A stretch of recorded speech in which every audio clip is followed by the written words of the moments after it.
Hello, I am the Ronan Ballin, and welcome to a twitch.tv/RonanBallin live stream on twitch.tv/RonanBallin. How are you doing? Hello, Zorglov. Thank you for the cheer. Hello. How are you today? The 14th Doctor. Sup, everybody? Discord is still none the wiser that Pause is streaming. Is my cat doing a live stream now?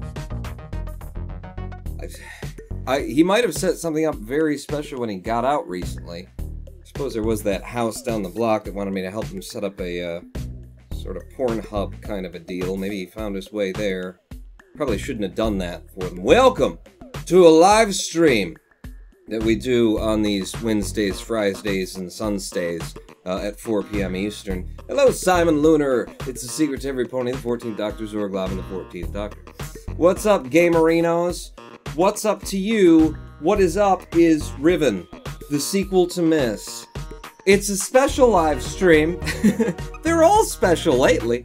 In that it's the second live stream where we're streaming off of my new 2PC setup, and hopefully I've managed to work out a couple of the kinks. Still expecting kinks and bugs. It's a new thing.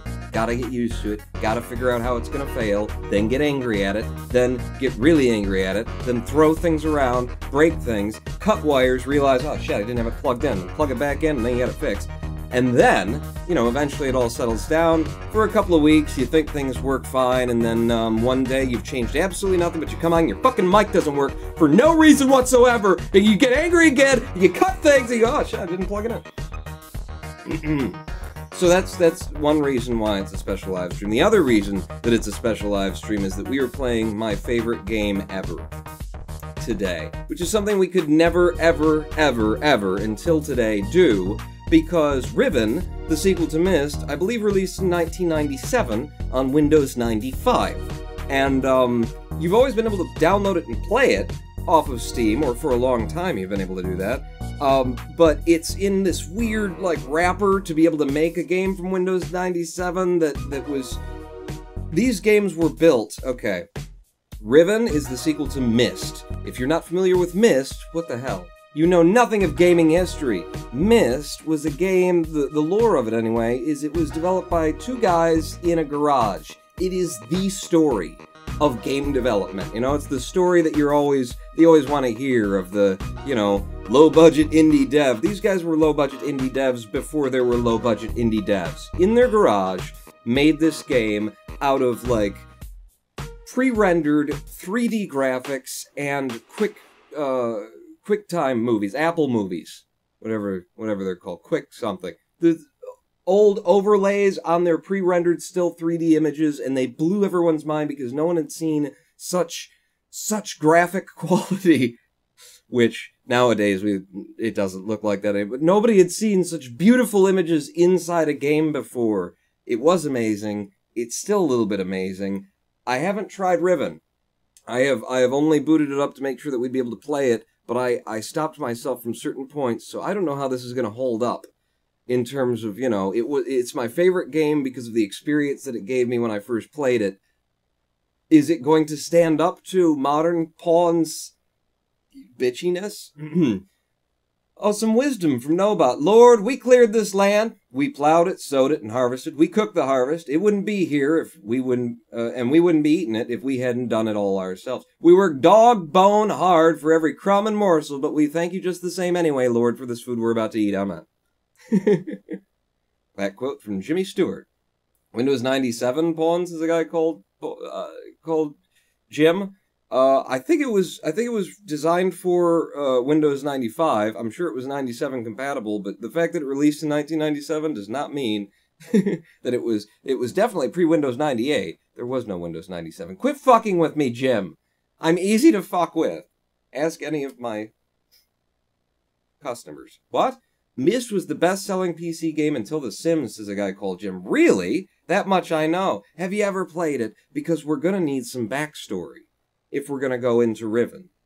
You're going to need to know, you don't need to, you'll pick up on it, and even if you don't pick up on it, it doesn't matter, like the game, you know, just is the game, it gets in your face, or rather, it doesn't get in your face, it's fucking brilliant.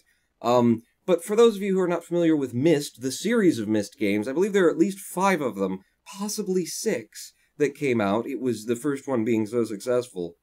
I'm going to set the scene for you in Myst, okay? Because we're not going to play that, we're going to play the sequel to Myst. So Myst, you emerge into a world that you are completely unfamiliar with, you've been given no backstory, no information whatsoever, just boom, you're there, you're standing on sort of a dock, and there's a boat, there's like a ship behind you, you're standing on a dock, on the edge of what appears to be, you look around, it kind of curves, it's like an island, and that's it. That's the introduction to the game. Here you are. What do? Well, it's a point-and-click adventure, so as you click on the screen, you click, and then it just jumps you to the next place that you would walk. So it's all pre-rendered still images. What that means is that there are so few mechanics that you can just drop a player in and say, figure it out. So you just start walking around, and you start, like, exploring the world, and you see things, there's little notes on the ground, you pick up a piece of paper, and you read that, and, what's that about? And then you find there's an opening, and you just open it up, there's like a cave, and you go down, and there's a pool, and you figure out a puzzle, and then there's this message that talks to someone who is not you. The entire game of Myst did not acknowledge you as a player in this world right up until it did. But 99% of the game did not acknowledge your presence. You are clearly not intended to be there. The game does not expect you to be there. The world you're in, anyway, doesn't expect you to be there, and yet you are. And this is brilliant because it puts your character in the game in the same place that you as the player are. You have no idea why you're here. You have no idea what's going on in this world, and neither does your character on screen. And the world isn't saying, "Hey, welcome, new player. How are you doing?" Which I'm not criticizing games that do that. I'm just saying this was a brilliant, brilliant gameplay mechanic to just load you in, and the world doesn't acknowledge your existence. You're not supposed to be there. Beautiful. Ice Cream Pawn, are there puzzles? Oh, it's a game of puzzles. The whole game is puzzles. The 14th Doctor. Jim says, good news, I finally found work and new shoes. Been looking for both for way too long. Well, I'm sure one was easier to find than the other. Rumpon, that reminds me of a game I've forgotten the name of, but maybe it's that game, says Noah Cry. Could be Myst. So you're loaded onto this island, and it's all puzzles. It's all, and they're very, like, because the game isn't explaining anything to you, they're very, like, they're perfectly balanced in that you walk up to them and you have no idea what's going on with them.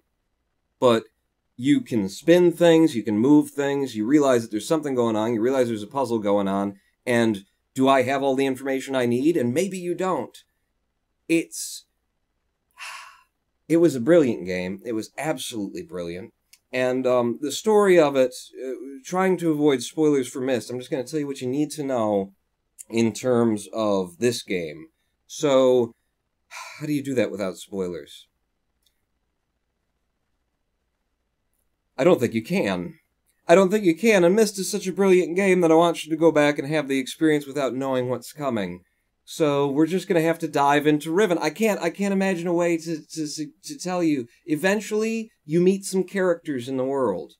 Eventually, you meet 3 characters in the world, and I won't say anything. That's it. That's all I'll say. Tier 5, no spoilers, please. This is a secret to everybody. No spoilers for Myst. Welcome to Riven, its sequel. We now have to see whether or not I can make Riven work. Because here's what's going on in order to make this work. Oh, wait a second. This is my usual screen size. I am artificially zoomed in via magnifier, because this game plays at 640 by 480. Not in a windowed mode. This is a full screen game, and it cannot be anything but a full screen game, and in order to live stream it, I've had to do some magic and some trickery. Start a brand new game if you can. I've tested some of this. We should be able to do this. It also happens to take about 30 seconds to load this game from scratch on an i3-8100 with a GTX 1070 in it. It's the same. It makes my whole system drag when I try and boot it. It's so old. Oh god. I can move the magnifier around, and maybe I should try and lean it away from chat there, or just drop chat. Maybe it's good where it is right now. Just the edge of it is on. I think I'll try and I'll work it for you. You guys let me know. Cyan Studios. They still are making games, or at least I saw that they released a new game a couple of months back, or maybe, well, it was last year now. Yeah, last year. And I'm very interested to play it, but I just haven't broken down. Oh, here we go. This is a fella from the previous game. Thank God you've returned. I need your help.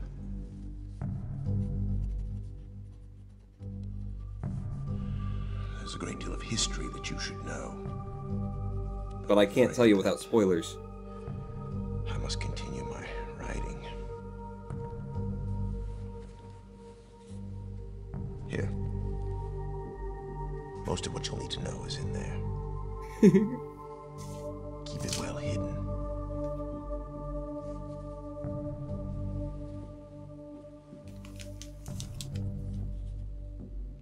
For reasons you'll discover, I can't send you to Riven with a way out. Riven? But Riven? I can give you this. Oh, okay. It appears to be a linking book. Back here to Dunny. Dunny? But it's actually a one-man prison. A prison? For one man? You'll need it. Tilted small. Oh. Just to capture Gan. Thank you. It's weird how it turns into other objects when you hand it to me. Once you've found Catherine, signal me, and I'll come with a linking book. Catherine? Fuck is Catherine? Linking book? What are you talking about? It would make more sense if you played Myst, but I can't spoil it for you. Oh, are we done here? Are you just finishing writing the? Should I go? Where am I supposed to go? What do I do with the toilet paper and the piece of mail? There's also a chance. Okay. If this all goes well. Yeah. Money? I might be able Sex? to get you back. Bitches? To the Hoes? place that you came from.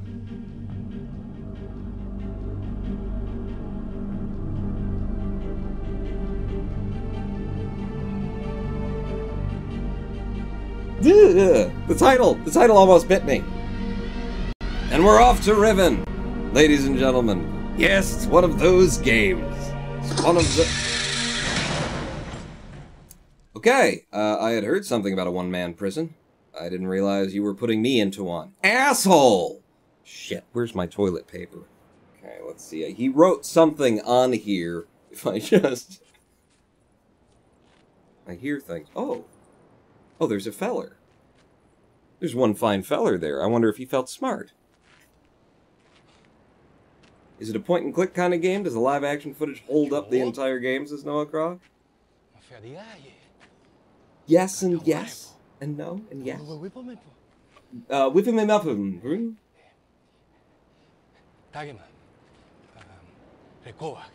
Krakoa?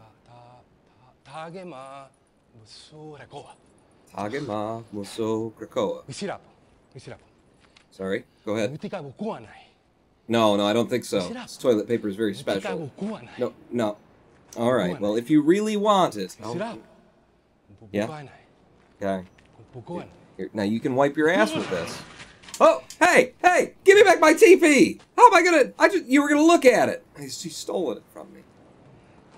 Where am I gonna wipe my ass? I guess these bars fit nicely into the ass. Oh, what's happened? Sir? Dart to the neck. Thank you, fella. Who's helping me? Don't just run off with the toilet paper. I really have to poo, and apparently I'm in a one-man prison for eternity. Wait a second. How did you shoot him from the left and then drag him from the... Rex Gate, Series 121. Thank you, Rex. Welcome to Riven. Mystery, a land of mystery and magic, and 640 by 480 graphics. The most beautiful graphics I'd ever seen. Okay. There are Sith Lords in this world, apparently. Hey! Hey! He's let me out of the prison! Alright, we'll poop together! Hand me back my... No, he ran off with the toilet paper! He's got my magical toilet paper book! Shit! That's what I'll have to do after this.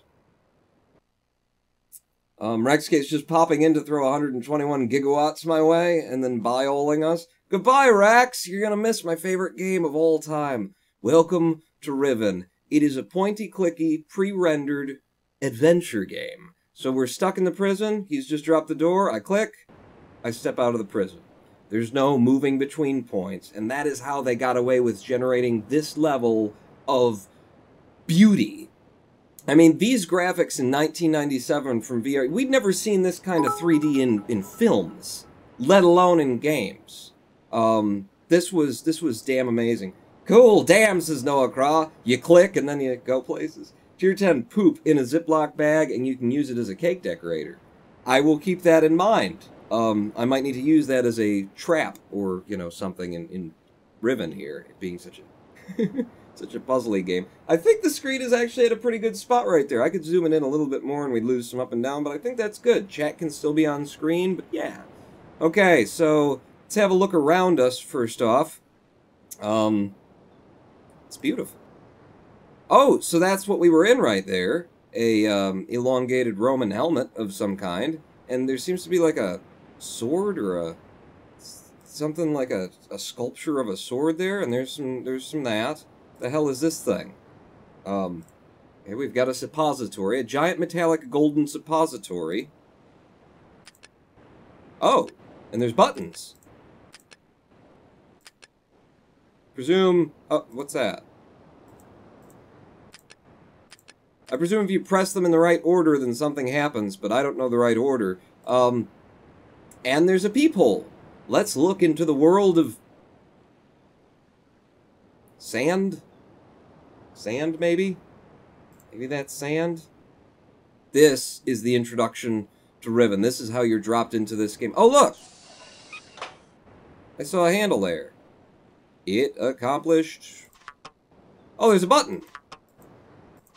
Listen to those gross sound effects. So back up like that, and then if I hit the button...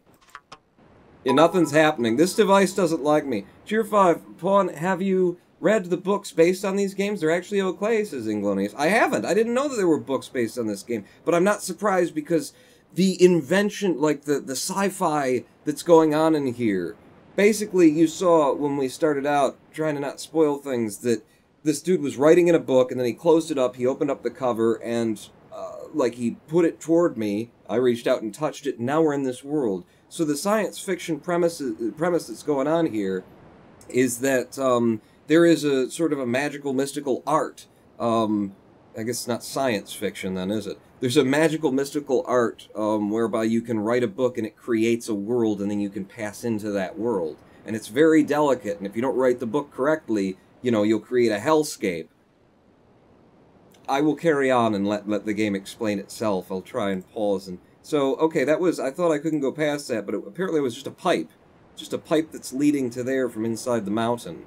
Okay, oh, and look! There's that daggerish looking thing that we saw before. Now we can finally see it. The hell's over here that I'm heading? Oh, a big giant hole. Let's throw ourselves in. No? Okay. They don't let you just commit suicide in Riven. They were very, you know... There's a lot of talk about GTA and how that was affecting people in 1990. No, it wasn't. Tier 5, if you write a book about your underwear, what happens, says Rex Skates? You travel to the mystical land of underwear, where everything is under. Where? Yes. Okay, so... Oh, the lever that he pulled, open and close the prison, so... Doesn't work. Oh, right, remember? He shoved something down. I thought he was breaking the book, but no, he was shoving a dagger that happens to look like that giant dagger over there into here, and now I can't click on the dagger and pull it out, so now I can't use the prison, in case I had a cake to smear with my feces and lure someone in there, and which was my plan from the outset. Over here, walk around the edge, just gonna have a look. The hell is all this? Electrical wiring? There's another island over there. So we're on an island, and there's another little island over there. Some kind of observatory-ish looking thing there, with the electrical wires running past it. Wonder what all this is about, he said, as though he'd never played the game and it wasn't his favorite of all time. So there's a stairwell going up here, but every place that you stand in the world, you can spin around and look at all the different directions. Look at that. You can see that there's something off there. Spin around, spin around. Shall we go up? Wait a second, did I miss something? I could have sworn... Head back over here. I haven't missed anything, have I? Okay, just my own, I know this game getting in the way. So we'll go up the stairs then. Have a look out to the side as we pass. Beautiful. Beautiful. Can you imagine this in 1997? You've never seen 3D rendered graphics like this, and look at the detailing. Look at how every little stone is just a little bit different than the one next to it, and it's colored, and it's textured, and it's... This is all pre-rendered. This was all like an art project. They didn't have to make the 3D, good enough that it could be rendered live, and because they didn't have to, we were able to get this level of quality. I mean, I honestly haven't seen this level of 3D rendering quality. Obviously, it's 640 by 480. Nowadays, they could render it in a higher resolution. I haven't seen this kind of 3D rendering quality in any game since the Myst games. Because other games they're not trying to do this. They don't want to do pre-rendered single-screen things, because people look at it and go, it's ancient stuff. And fair enough. But I've never seen graphics this good. I've never seen graphics this good. So we've got a bridge going off to the other little island that we saw. And we've got a weird golden palace-y thing. What's this? Okay, I hit the button. Oh, hello. You damn right this game has rendering. It's not all just pre-rendered. It's all QuickTime events, or QuickTime, it's movies. It's Apple-style movies. What the hell? Okay. So, I can see in, but I've been locked out. Take note of what's going on in there, I suppose. There's like a star there, and there's a beetle there, and there's some text there. I don't know. You gotta pay a lot of attention. It's Riven. It requires attention. Hit the button again. I should have walked in and checked it out before I started hitting buttons. Now I can't get into the damn thing. Ronan Point, you can't really say you've played a lot of AAA games. There are plenty that far exceed this game's graphics. Not saying this isn't cool as fuck, because it is. I have played AAA games and I see them. I don't have to play them. I see them on the internet. I still say that this game looks way better because AAA games, when you look for it, you see the repeating textures. You see the, repeating objects, like this stone is that stone is that stone is that stone. This is, fucking handcrafted every frame, Every single image that you see in this is unique and things do not repeat. That's why I say I've never seen anything as good. Okay, so now from this side, door over there, text there, still a beetle of some kind. Anybody have any idea what's going on? We know that the room itself is spinning in front of us. For 97, this was goddamn gorgeous as in Glonies. Yeah. And if it weren't, like I say, we're limited to 640 by 480 right here. Re-render this game in today's world, Their art would be just absolutely incredible. I mean, look at this. Fucking look at this. Look at it. Damn it. Came on 5 CDs too, says Inglonius. Did it?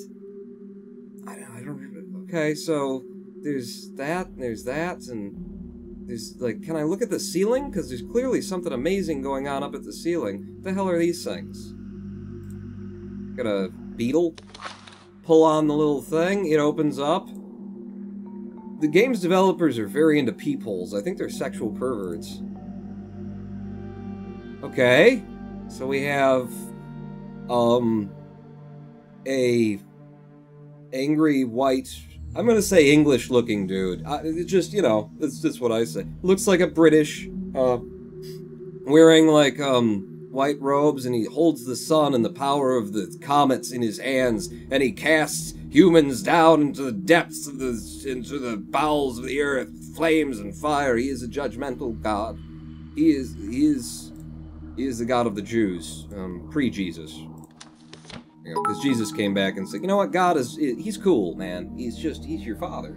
Pawn, is that you, Sister Macy? It could have been me in a couple of years. My hair is still, it's not all white. See? It's black. Pull on this one. See what kind of perverted things they've got inside this one for us to look at. Okay? So, face of God again. Face of men with beards. God doesn't have a beard. These guys seem to have beards. And then, what's going on in this pictorial? So you got guys building things in this panel.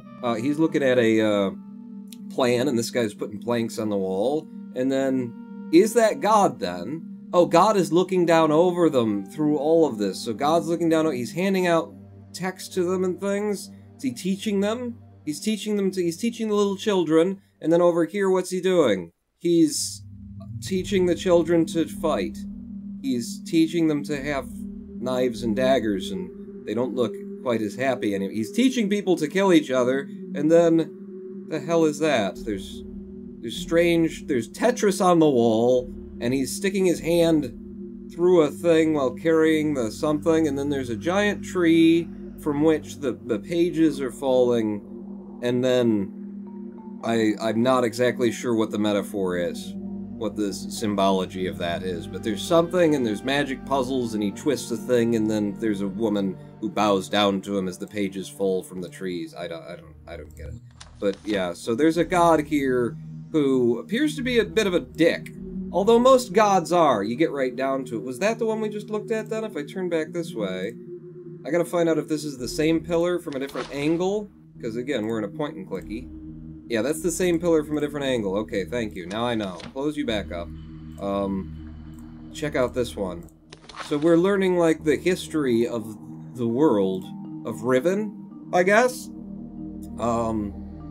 Empty pages of a book, the hand of God, some kind of thing. Maybe this is what we're in right now, because, I mean, it's similarly shaped building anyway. The worshippers worshipping the pages and the hand of God, and then the flames, that something, and the chopping down of the trees in order to produce, destruction of nature, in order to produce these monstrous, machinations with teeth on them. They're eating people.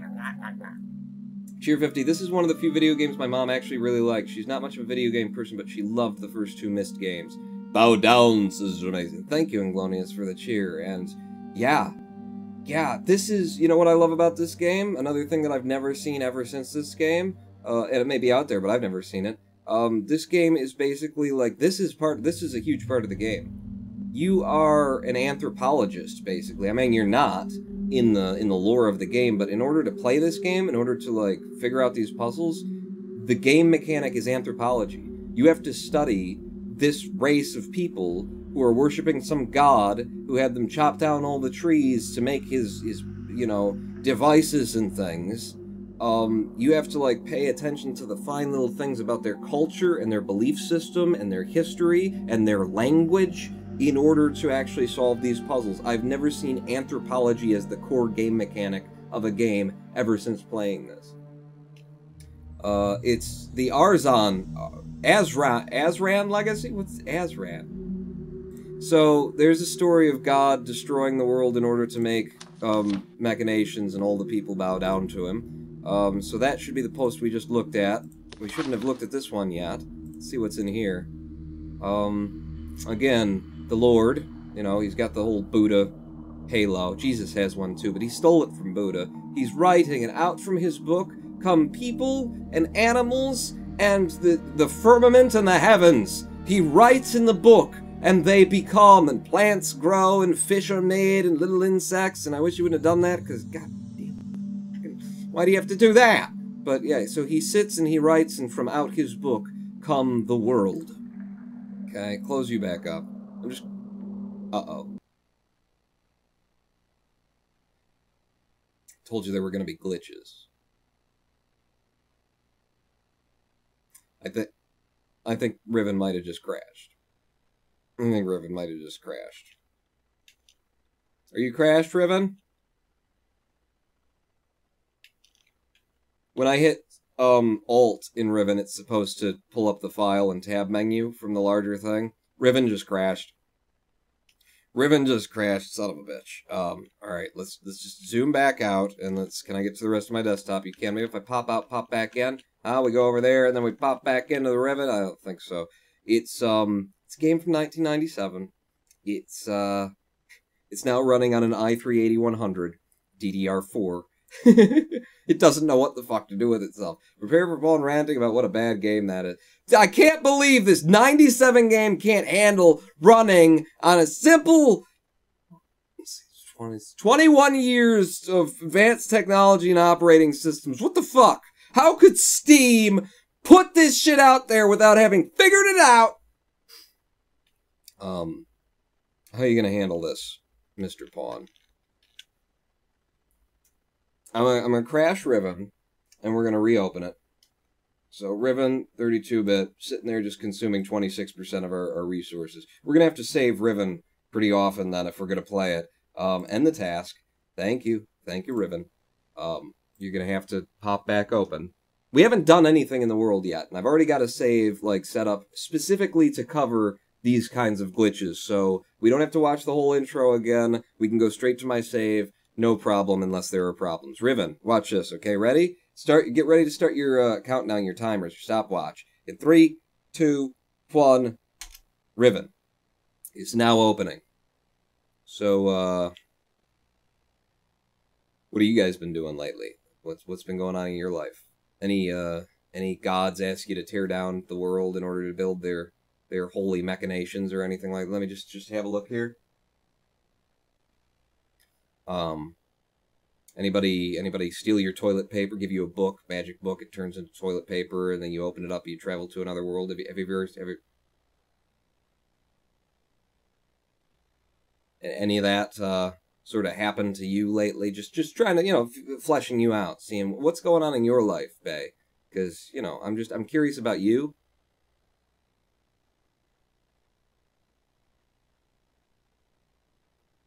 Actually wondering now if it's loading in the background or if I opened it too quick and it didn't unload properly the first time. And oh, something happened. Something's happened. It's down there. I saw a thing. It's moving. Ah, there we go. Stopwatch. Ready? Hang on. Now. Boom. How long was that? Modern computer.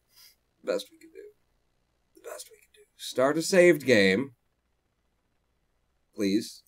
Okay, it doesn't even work. But you hit Alt. And you go up to the file, and you open curious.riven. Curious how it crashes on you, isn't it? And how damn long it takes to generate it. Here we are, we're back where we started. Now, if I get the mouse just, right in the middle, and then I zoom, and then just a little bit to the right, just a little bit to the right, and then I zoom, and just a little bit more to the right. Yeah. Huh? He handled it. Alright. Now. Shit. Riven? Shit. I think it's booting a stripped-down Windows 95 VM of some kind, of virtual machine. Yeah, very possibly. Riven! What happened? Let's see, if I just do that, then... Riven! Come back. It just takes a second. When you pop out of it and you pop back into it, I didn't mean to pop out of it, but the mouse wasn't... It wasn't mousing in Riven. after I did the magnifier glass. There we go, and we're in. Welcome back to Riven. Everything's fine. Everything's fine, ladies and gentlemen. So back up. Welcome to playing old games. So, wasn't there like one more post that I hadn't looked at? Let's see. Were we looking at this side and then was it you? Open you up. No, that's God creating the world. Okay, thank you, Lord. And then I hit this again and the whole game crashed. Sure. And then have a look at this one then. Ronan Pawn, wait, no, Cheer 5. Everything is fine! It's all fine, says Inglorious. Never happened. Nothing ever happened. Ronan Pawn, and here I was thinking you liked this game so much because you pretty much couldn't break it. No. Okay, that's the same post. Right. So you should be the first one that I looked at, just making sure. Maybe, did we see this one? I don't think so, but this will be the last post then. The Lord, the sun, and the moon, and the Lord himself coming out of a book, and the people all worshipping him. Yay, lovely. Close it back down. You can see the outline of the movie playing when you do that, can't you? Just watch carefully. See how it changes color, and then see where the outlines are, and it kind of moves and stuff like that. That's how they made it, like, not be too much of a resource hog on old computers, was the movies were just as small as they needed to be on the screen. Okay, there's also that door. There is also that door coming out the back of it. Alright, well that's good to know. Listen, before the game crashes on me again, I get stuck somewhere. Let's continue exploring. Before I cross over to the other island that's over here, let's have a look what's down this way. And continue, like, looking out to your, you know, rights and lefts, just to see if there's anything special or unique as you go. I mean, it's just beautiful, so I don't mind pausing and having a look-see back and forth as I pass. Out at the water. You know, they rendered all of the scenes, whether they gave you information or not, just so that you'd have the ability to look in that direction and see things. So, there is absolutely nothing. Oh, wait. Oh, hello. And look, there's another one of these daggers there. There's a dagger there, and there's also a... Okay, I just climbed underneath the door that had a lock on it. And there was a dagger there. Where the hell are we? In my testing, I got to a certain point in the game just to see if I could, you know, if it was going to play. I don't remember this part. I mean, I do, but I don't remember what's in here. So, this is... It looks like, and there's a board, then I go across it. We're from the underside. We came in from the other side, and we're looking in from this angle now. Okay. We know the room spins, and the vantage point of the two different places where we can look into the room, they don't change, but the room changes. So, what? We'll be able to see, I suppose, where these doors are positioned from another position? Because we went around the whole thing once. Okay. Is there a button here where I can spin the room? No. No. Shall we explore? Let's do this. Can't open the door. Yeah, okay. Little animations like that. And look at how good that was, too. How absolutely realistic it was. It didn't feel like a video game thing. It felt like, you know, the way that it shook was fucking perfect. Alright, so walk back in here, hit the button, spin it into another position, and then let's compare and contrast what we can see from this angle and what we can see from the other angle. Okay, chat, Pod has triggered me and I need your help to remember the name of a game. It was Point and Click. You were sent to investigate the destruction of a luxury space liner in the Pleiades Nebula. You used drones to navigate the luxury liner. There were aliens that existed in a different phase and lots of puzzles. Was it Riven, Sister Maxie? Ghost ship? I've never heard of it. That doesn't ring any bells for me. So there's the door, it's grates there. It's on the right side now instead of the left of that pillar from this angle. But let's go have a look. I will say that this game is very much, you know, it's entirely atmospheric, and when you're sitting here playing this game alone, you know, like, there's a lot of this. Like, wait for an animation to play, and then go and look, and it's kind of the cost of solving the puzzles. Like, you know, it's almost the game, oh, hello. you can get in. You can get out through it, you can go through the other side if the room is in this position. Okay, but how the hell would I get in there? Could I hit the button and run in? No, you can't, because once you click, it's... Okay. Is there a way to spin the room from the inside? Obviously not, or else you wouldn't need these two different, like, looky-in vantage points. Well, there is a position in which this door is open. And there are two more positions to spin the room to. Should I do them? I remember this puzzle being, like, very complicated and hard to figure out. But I don't know. I'm in now. Hit the button again. Spin it one more time and we'll investigate. I mean, that's what this game is about. Taking the time and appreciating the subtlety of everything. These puzzles are not like, you know, fucking modern game puzzles. Where they're like, oh yeah, okay, the line and the square and that's all and biddly boop boop. There might be a couple in here, but these puzzles get fucking vicious. And you gotta really put your time and your effort and your attention into figuring them. I've just come in. I just opened a way into the room from that access point. Oh, hello. Through this gate, there's a bridge to a golden wall. Okay. Okay. The gate, is there anything special about the gate? It's got this star shape in it. And in the middle, it's got a square with a line going horizontal through it. It's two rectangles atop one another. Important? I don't know. I mean, maybe, probably. Are these are just lights, right? Yeah, those are just the lights. Okay. Look through all the bugs again, Sister Macian? I will look at one of the bugs, and if they're different, we'll look through the rest of them. Is there anything else in this room? I never even looked at this stuff. There's Sanskrit on the wall. Well, no reason to try and read things you can't read. Let's have a look at this bug and see if it's something different. It's God creating the world.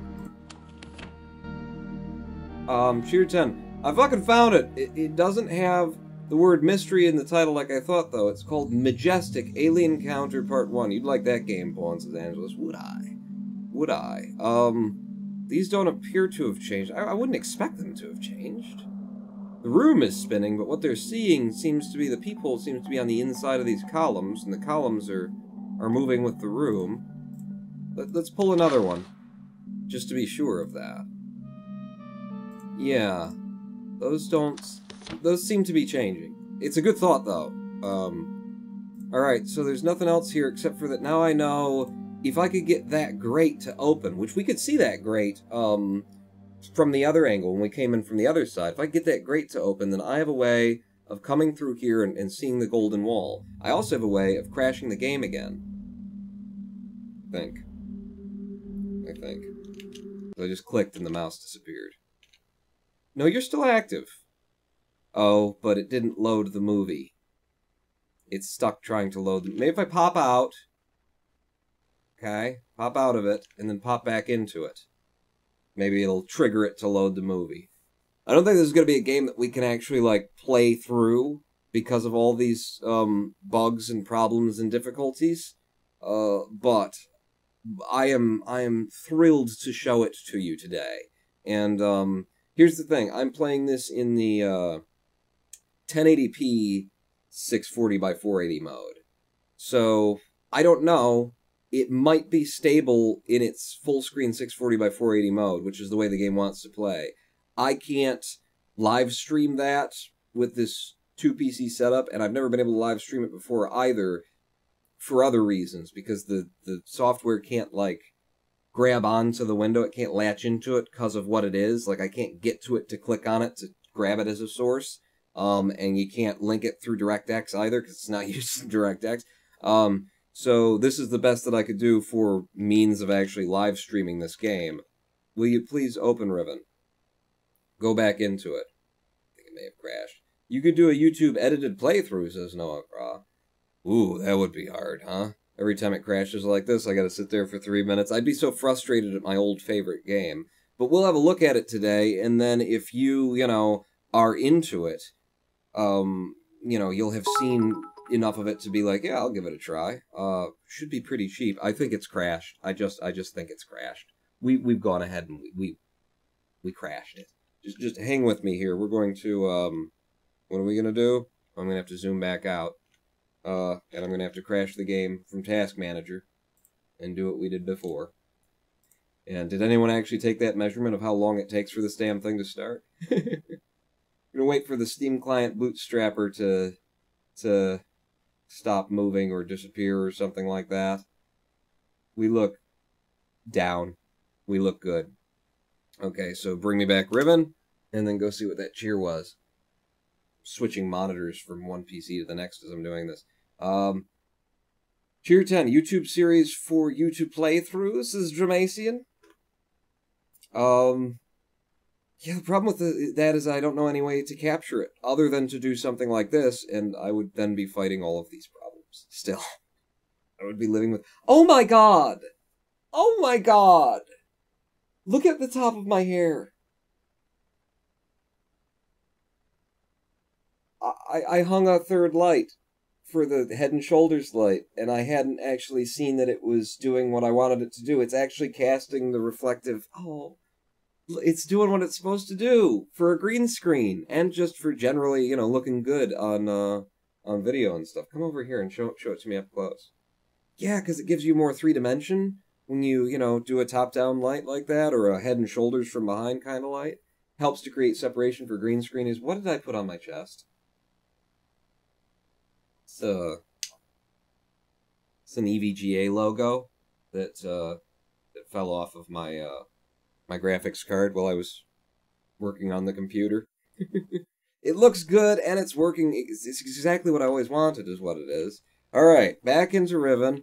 We'll load up the game, open. It might also have to do with magnifier, the fact that I'm having to magnify this. I mean, I wouldn't be able to play it. This is the only way that I can play it. This is the only way I can get it to the second PC in 1080 mode, is to do it like this. And then if I had to play it like this, I can't friggin' see what's going on. Noah suggested some monitors have a zoom mode. I could play with that. Give me a second to see if I've got a zoom. I don't think this monitor does. It was a pretty cheap thing. Manual image adjust, setup menu, contrast brightness, input select, audio, color, information, manual image adjust. Overscan, ECO, dynamic contrast, no. Yeah, it doesn't. It doesn't have that. So this is what we have to do. And how we do it is we zoom, and then we zoom again, and then we zoom a little bit off to the right so that it shifts to there. Lovely. And then I have to actually, because magnifier took control of the window and it's not giving it back. It's not giving... Oh! No, I did it. I right-clicked and left-clicked. Alright, that's a savings. That's a time saver. Who cheered? Ronan Pawn, didn't you zen me for telling you that? Says Noah. That and 4 other things that weren't particularly helpful, yes. Cheer 15, British schools are removing analog clocks from classrooms because kids can't read them. Really? Yeah, why not? Why not? Waste. Stupid. Why have analog in this? I'm an analog device, ladies and gentlemen. I'm an analog device. You cannot just turn me on. You have to turn me up. So, we know now that we can get into this room, and we can spin the room, and we can get in from the other side, and walk through. I wonder if we kept spinning the room if there would be... Wait, that door that we came in through. Oh, I've got to do it now. I've got to do it. That door that we came in through... So we came in through the one hole in the wall, and then we went out through the other hole in the wall. Which means, where these 2 doors connect to go in and out, there's a point at which it connects with the door that goes to the... And then there's a grid there, and then there's going to be a point where it connects the 2 in and outs? I gotta keep spinning this room. That's what this puzzle is. That's what this puzzle is, I'm remembering. Well, I'm remembering. I'm also discovering for the first time. No. Is it called remembering when you're figuring it out for the second time because you didn't remember? I've spun it twice now. We've never tried getting in there on 2 spins, have we? Or did we? The first time we looked in and we saw... So we need to go to the 3rd spin immediately. Right? I'm going to the 3rd spin. Someone add that quote, please. What? That I'm an analog being? You can't... Okay, so it's only got the 3 positions. No. No, these are 2 different positions. Because it's this opening in the room that's becoming available to me. So, there was the first opening, which was that opening. Yeah. And we walked in that one, and then the door head that way. And then we spun the room, and there was no way in. Well, there was a way in from the cave. And then we spun it again, and now I'm walking in from the opening that was not an opening. You get me? Do you feel me? What's through this gate, by the way? Another closed door. Okay. Okay. Heard. Heard and understood.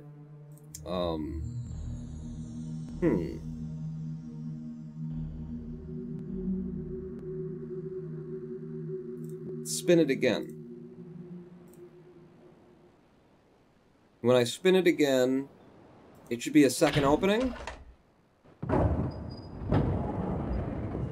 Huh.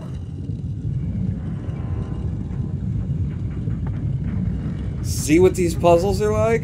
This ain't no, oh yeah, drag the thing to the other thing and then the thing. So if I look in again... Yes. I have a peek through here. Now I can't see anything. Any open doors or anything. I think we gotta go back to the other side and investigate. Go back down here. Yeah. Under the door. And in. By the way, can I look up? I can look up. Oh, the stars in the heavens. Stars in the heavens. Can I walk in and look up? No. No, okay, so you gotta look from the side. Sure. So we came in from there, and where's the other door now? The other door goes through now. It goes through. And there's a button pressy majigger over here. There's a button pressing majigger so I can spin the room from this side. And there's a thing. Hit the thing.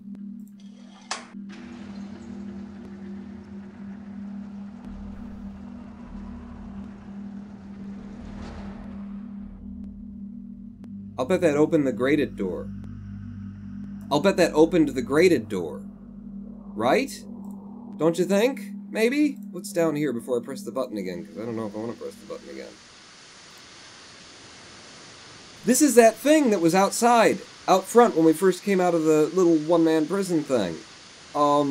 This was that thing. With the... and you could look through it. And this is a valve.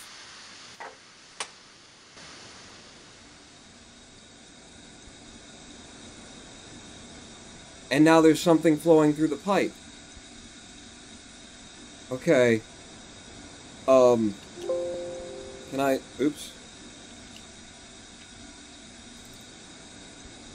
Shoot. Shoot. Are we here? We're in the game? Good. I need you to do that, and then... no? Okay, I want to save, is the thing. I want to... okay, we're back in the game. If I hit Alt... S... see, I need to open the Alt menu, but I need to... alright, just zoom it out one. Zoom out magnifier, so you can see what you're doing. File, save. Because we made actual progress here. Oh, it just saved it. Right? I didn't go to save as? Right. Okay, I can Control S. Good. Okay, drop the menu, and then zoom me in, and then one more zoom. Okay, we've opened the deal, we've got a save game.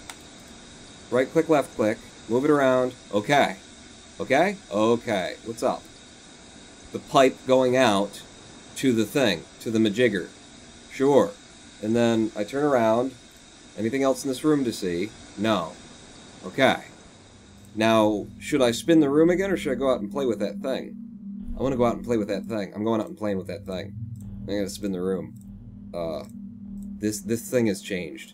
So let's go back out to the, whatever the hell that was supposed to be, the peephole to the sand, and see what we can do with it. Right? Because listen, we can now hear there's stuff moving through the pipe. So the pipe comes in, it comes down here, it goes into the machine. There was a lever here. Sound didn't really change.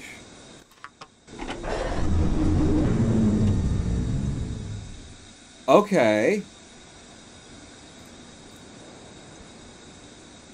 The game just crashed. Shit. Shit, the game crashed.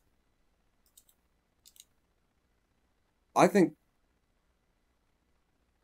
this is some kind of microscope or something.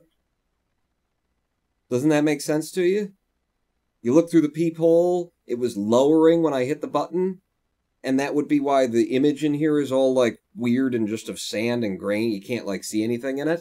I think it's some kind of microscope. And the game crashed.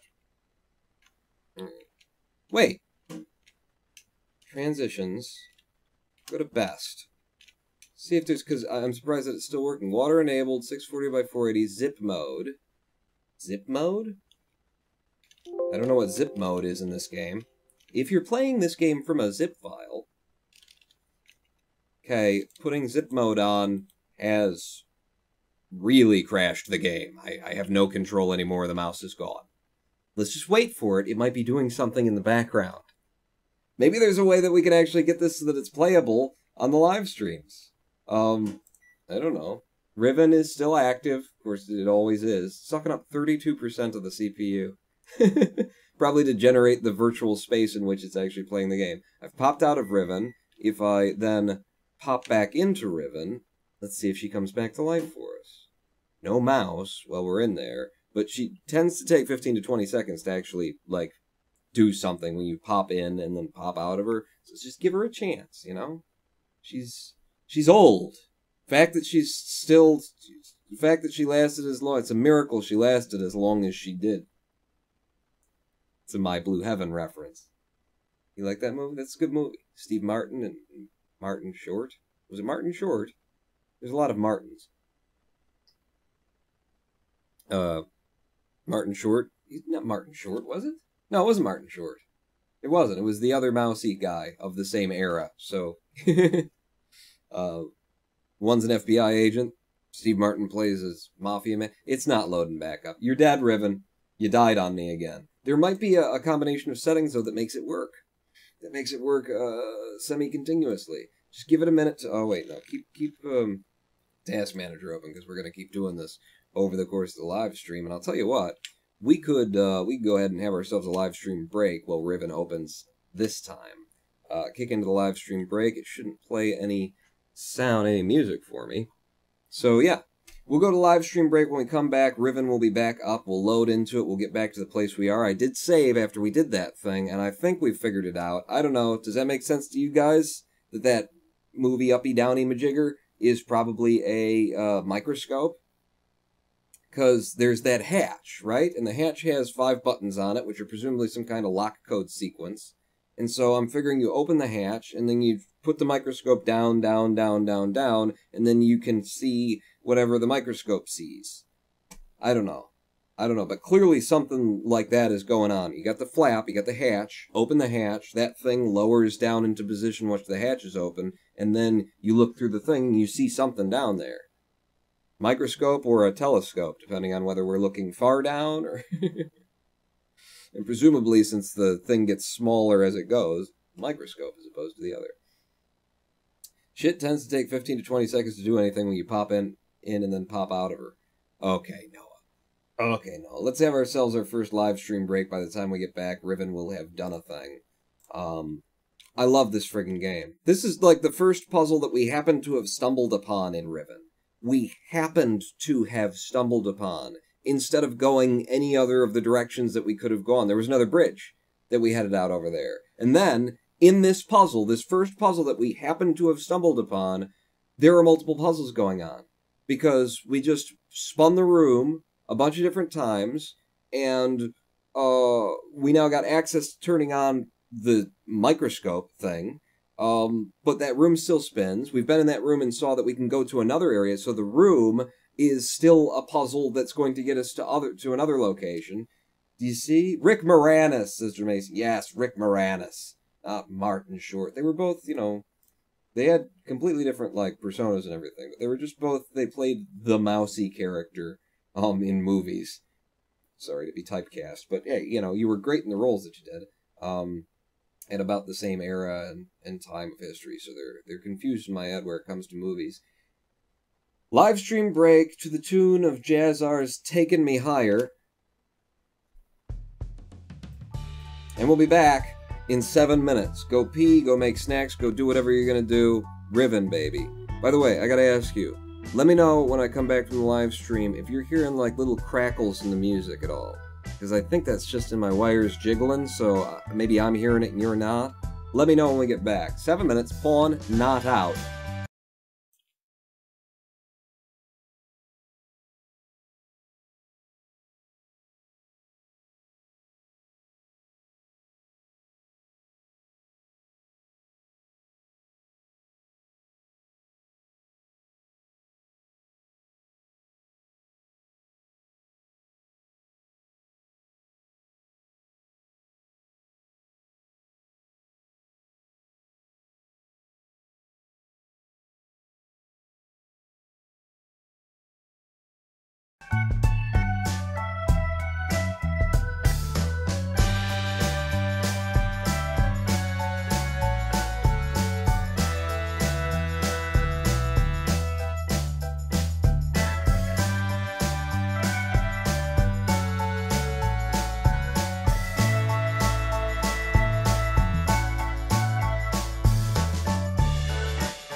set you free.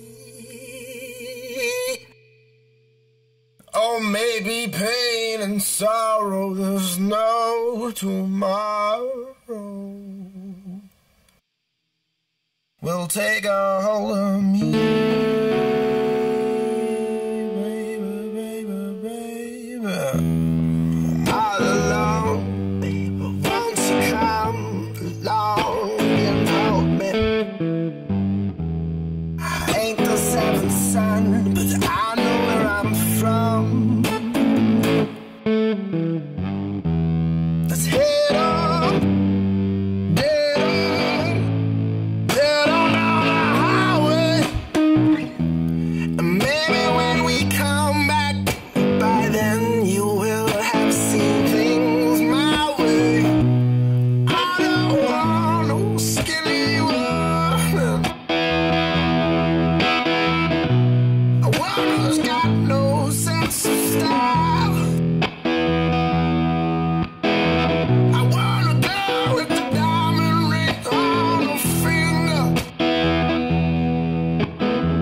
One who knows how to say nothing. I just can't find this girl nowhere. Until I do, I'ma stay all alone.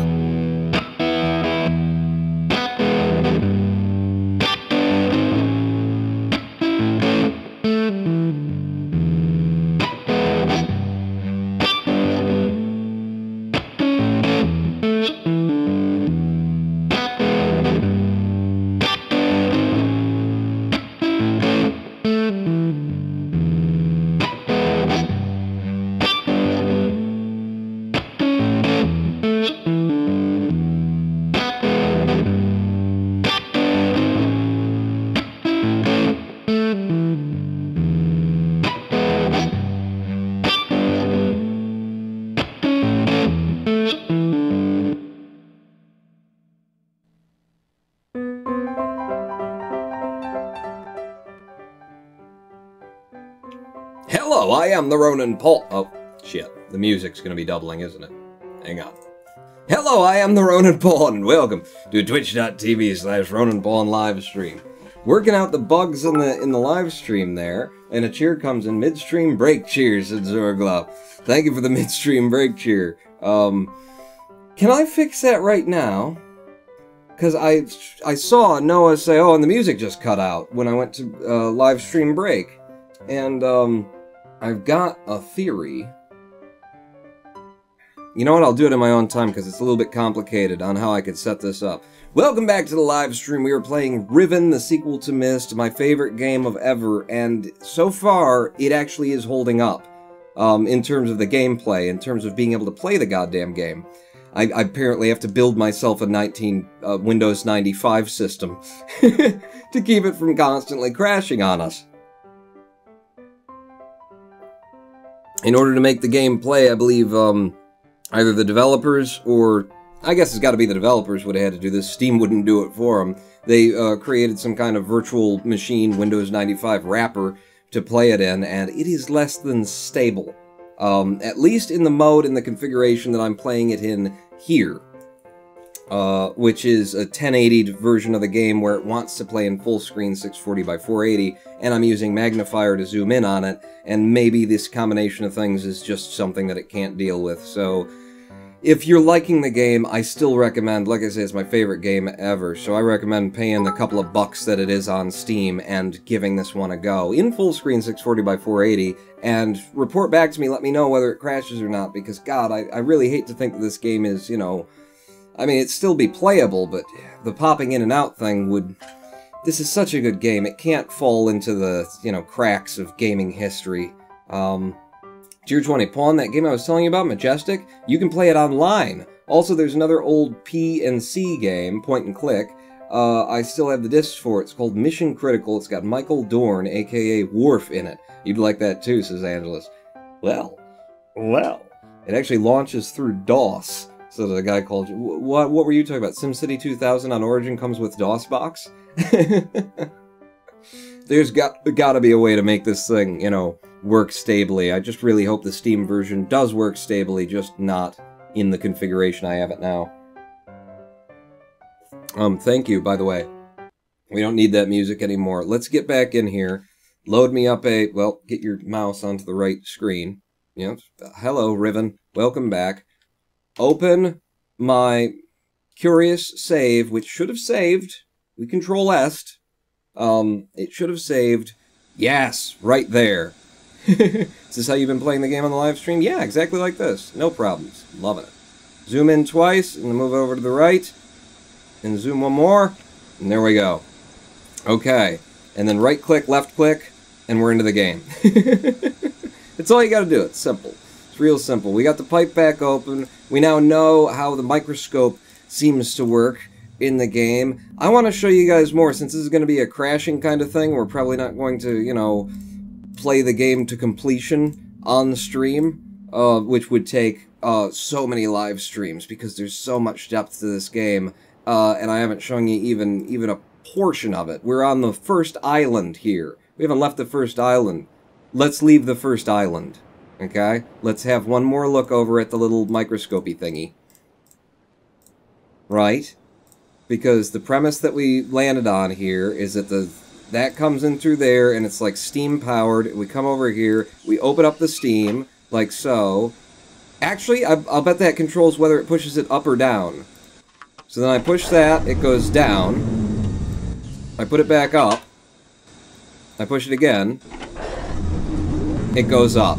And then the deal would be having to figure out, like, which buttons do you press in what sequence down here to open this hatch, and then we could use it. But I have no indication what those buttons would be yet. I haven't seen anything. So let's carry on, and there's a certain part in this game that I want to show you that blew my fucking mind when I first played it. Again, taking it back to 1997, or whenever it was that I stumbled upon this game.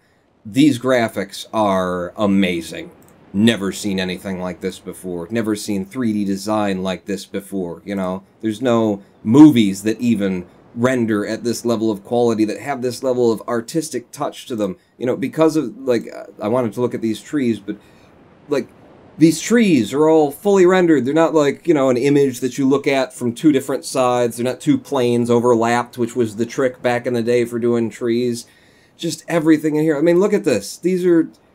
This shape of this piece of stone holding it up is different than this piece of stone. Everything looks as though it was hewn and cut from a real world.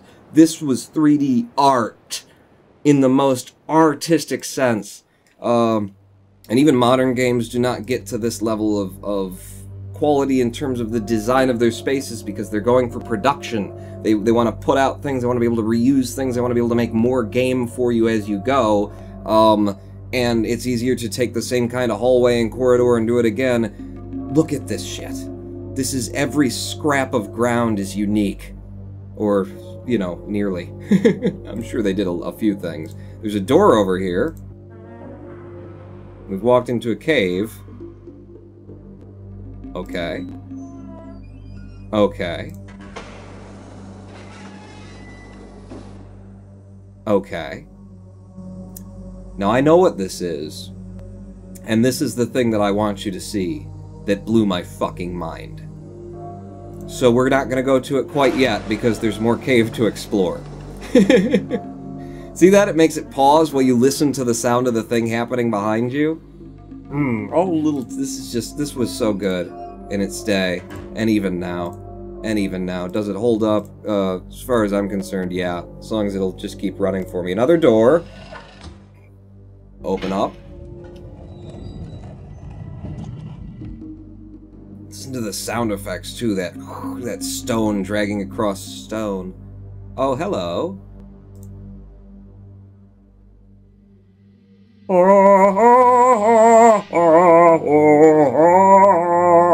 This is clearly where God stands to speak to the commoners. I don't know what this is actually, but Jesus. And look at the angle of the view. You know, doing a pre-rendered point-and-click, you get to control every single angle that someone sees from, which allows for the puzzle mechanics to be there, because you know what they're going to see. You know that it's never going to be slightly out of view. But also, you get to create every shot in your game gets to be a cinematic friggin' masterpiece. The way that we're looking up at this, and the light, and the glow, and the... Is there anything I can... Oh, I can look at this. What the hell am I looking at? There's bowls of fruit, and they haven't decayed or anything. So, you know... If it were old fruit, it'd be mush and stuff like that. Some of it's definitely fallen apart, and this is fallen over, but I don't know. And there's like... It's got fishy scales on it. Some kind of fish monster with red eyes and little things that come out like that. And it looks like they're worshipping it. Okay, he's got a star on his head.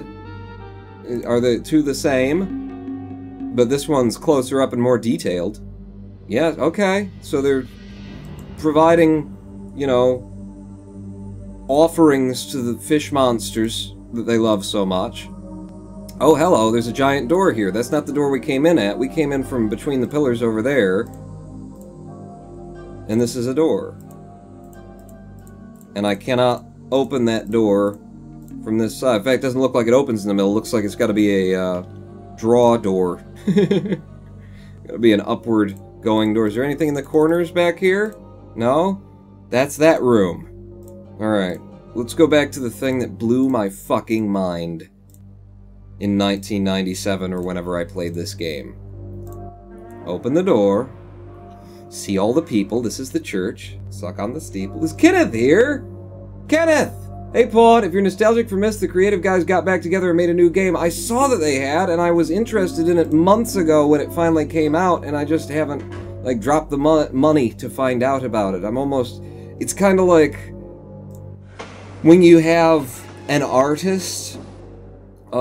usually it's music, who you're really, really into and you love their work, and then they go away for a while and then they come out with something, you almost don't want to see it, because you're afraid that it won't be as good as the previous work, even though it's like, it doesn't hurt the previous work that the new work doesn't live up to it, but it's just like, you've got such high hopes for them, that you don't want it to be anything less than what all of the others were. Maybe that's what's stopping me. I agree with you for the most part, Watanyab, but it was good to get back to that kind of world building again. What? Oh, I missed the conversation. Good to see Kenneth here. I personally found Quern, Undying Thoughts, and Eyes of Ara to be more enjoyable than Abduction, since they offered me more on the puzzle side. Abduction is the game, by the way, by Cyan Studios, by the fellows who made all these Myst games. Are we ready? It's time to get in the part that blew my fucking mind. Ready to have your mind fucking blown. So here's a chair. You can turn around and look at whatever the hell those things are. Okay, there's a green and an orange. I'm just gonna sit in the chair. I'm in the chair. There's... You know what? What are those? Let's explore first. Okay. It's like a security cam image, doesn't it? Some other place. There's like a little railing and some steps that you go up to something. And there's like... I don't know what that is. It's a little bit too blurry to really make out. I mean, I do, because I've played the game before. Oh! And this is the room we were just in. Hang on. It is that kind of door. We can now go out through that door and explore some more. Your mother's a fine woman. She's only been good to me. We can now go out, so these are security cameras. But I want to blow your fucking mind instead. So, unless this doesn't work and I have to do something else to make it work, I remember this thing and I haven't done it. I haven't done it.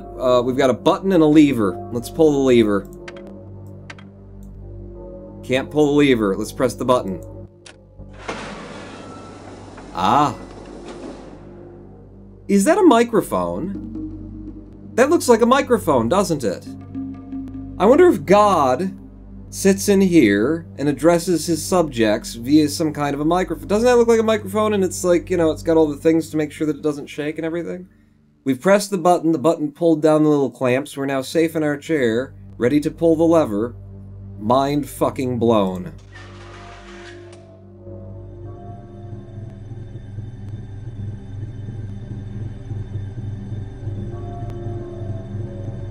No? Shall I hit the button again?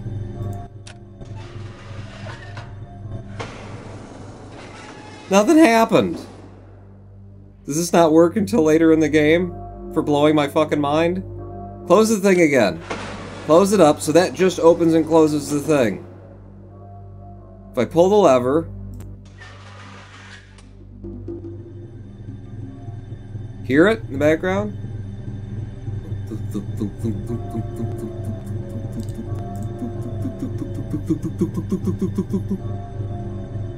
Damn it! I can't blow your mind because I don't remember when or how this works. If I hit the lever again...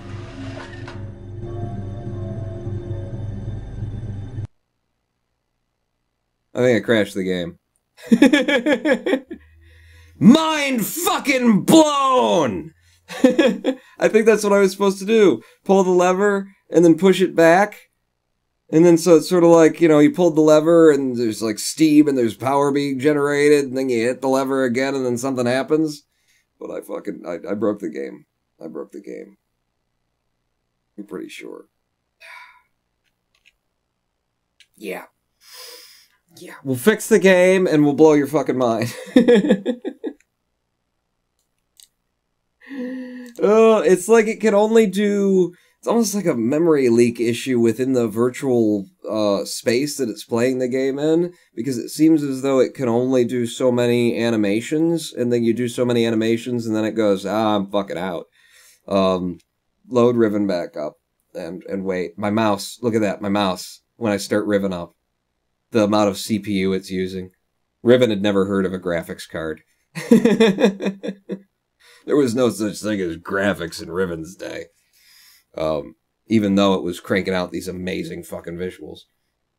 If you played this in 1997, it might have been very exciting, but we haven't, and it's not 1997, says a guy called Jim.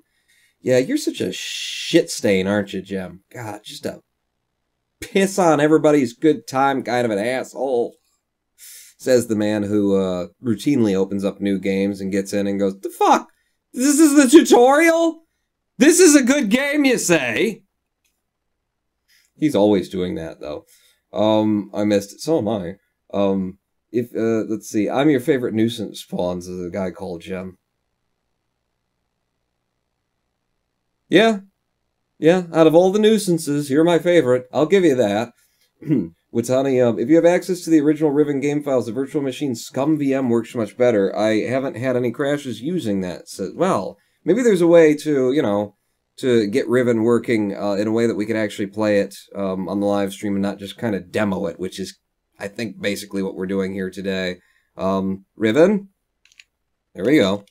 Open my save file. I didn't save since then, but we haven't done anything new. It's just a matter of walking back to where we were. So back into my old curious Riven save file, and then zoom, zoom, zoom, and we're here. Alright, get me back into the game. There you go. And spin me around. Back out the way that we came. Yeah, through the cave, Vaughn. Through the cave. Okay. Well, it's a little confusing. Back out through the cave, out through the door, over here, up there, round here, through there, into you, open the door, not gonna bother lifting the... You know what, I will bother lifting it, because, shoot, maybe we get to the others... Well, maybe whatever happens is gonna happen, and maybe it matters.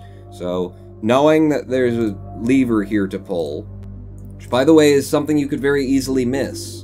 And then you see all that happen in front of you, you walk straight into the thing, and you don't end up exploring this. And then later on in the game, you're going, how do I get that damn door open? And you have to walk through the whole game again and try and find it. And it's all about the subtleties and the details. This is anthropology, baby. This is like, you gotta study this fucking game. Every shot in it. You know, honestly, modern day game players might not be ready for this kind of shit. Because, you know... the idea that you have to actually pay attention and study your game very, very closely as you're playing it. This level of design hasn't been achieved in a... I mean, let's power it up, and let's see if it'll work this time. I'm gonna wait. I hear that power load. And... don't crash.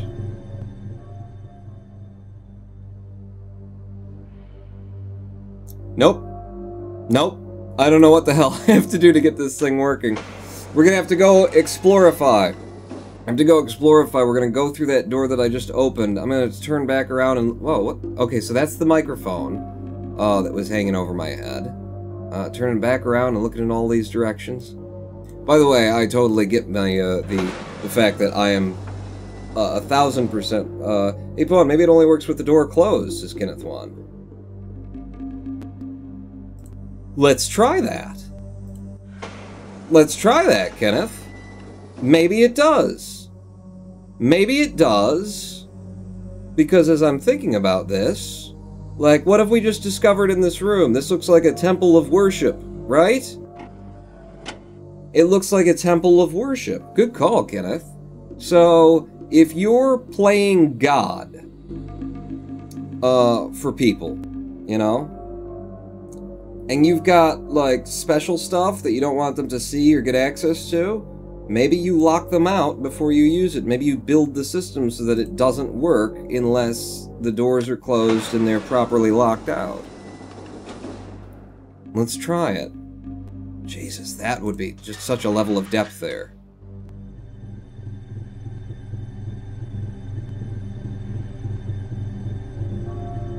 Nothing to click. Nothing to click other than this.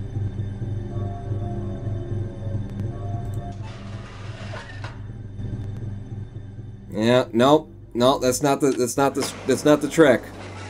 But it was a good try, Kenneth, and it actually did make a bit of sense. I actually would have thought that that was a little bit too complicated, if that would have been true, in terms of gameplay mechanic. Like, it has to be closed or it has to be open in order for the other thing to work. I mean, it would have made sense, but it would have been hard to discover at the opening of the game, because we really are just a few feet from the starting area, just a few clicks. Let's see. I'll bet there's something we gotta do out, you know, where the worshippers enter the temple from. I've been trying it in Scum VM and the lever is working, says Watniub. Really? You got it up? You got Riven working in Scum? Wait, I personally think it might be an issue with the Steam version of Riven. That didn't work? Well, let's see. Because I've just gotten in here, and there are mechanics out here.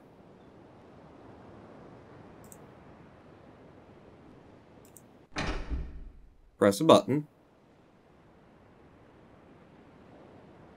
I don't have a mouse anymore.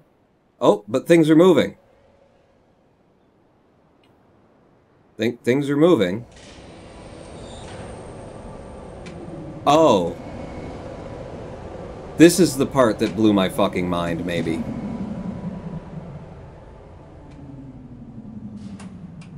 No, it's not. It's that. It's that. But this is pretty fucking awesome, too.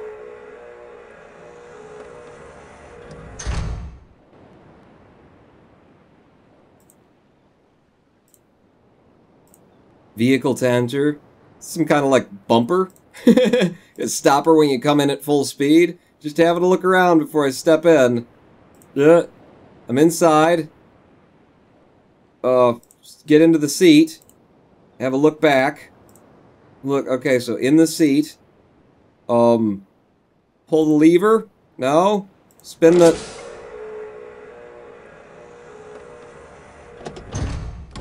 Door just closed.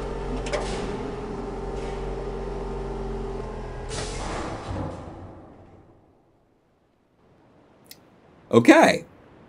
So that flipped us in this direction.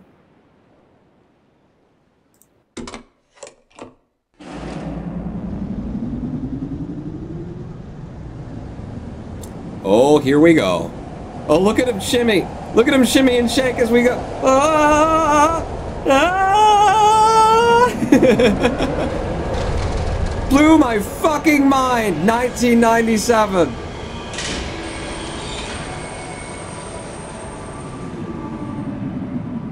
And by the way, the deterioration of the graphics that you're seeing on the live stream, that's in-game. That was a lot to render and put out into a movie event, an MOV, back in the day. Holy shit. That is not exactly what blew my mind, but that is also a bit mind-blowing. And we are clearly on another island now. Oh my god, I'm late for Riven, says Rookie84. Okay, that's pretty cool, says a guy called Jim. And what is, like, soups cool to me about every single thing in this game is that it's all mechanical, and it all makes sense in its own weird steampunk sci-fi way. You know, none of it is just like, well, we need something that would do that, so, you know, there's mechanics and they don't necessarily look right or make sense. And, like, you end up dealing with, like, steam opening and shutting vents in order to push power places and things, and just that whole thing. I have to sit down, pull a lever, it spins around. That is a complete fucking experience that does so much world building and tells you so much about where you are. So there's stairs in that direction, and there's shit over there. I'll go over here first. What's this? A little eyeball.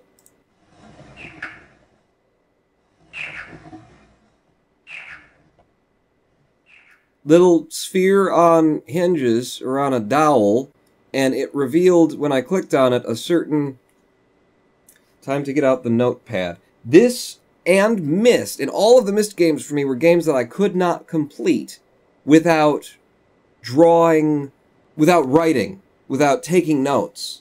So, like, what I would do right now to play this game is say, okay, when you get off of the thing, the ride over from first island to second island, this thing, you spin it, and it gives you, okay, so it's like a, yeah, like, you know, that. Like, do it again, because I didn't draw it right. Gotta be sure. Yeah. Yeah, okay.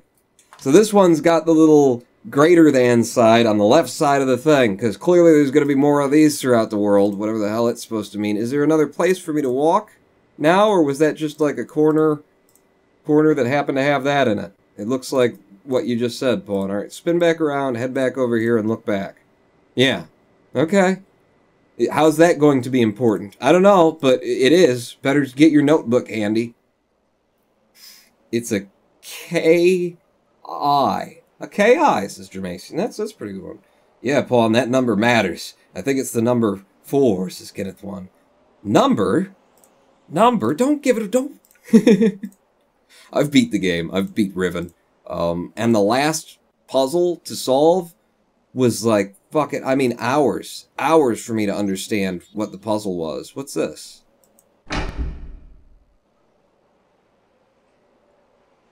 I don't know. I hit a button. I don't know. But I'm walking out into crazy stairwell. Out of the cave. Stairs going up, stairs going down. Let's go down first.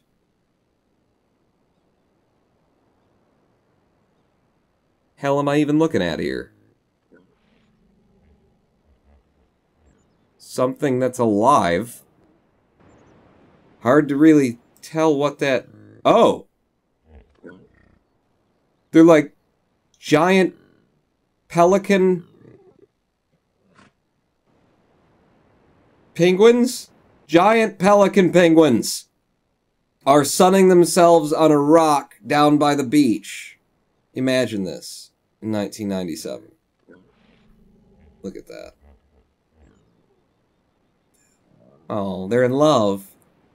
I wonder if we stand here long enough. They do have sex. You got to stay here for an hour and a half, though. The developers of Riven. They down here. They got a little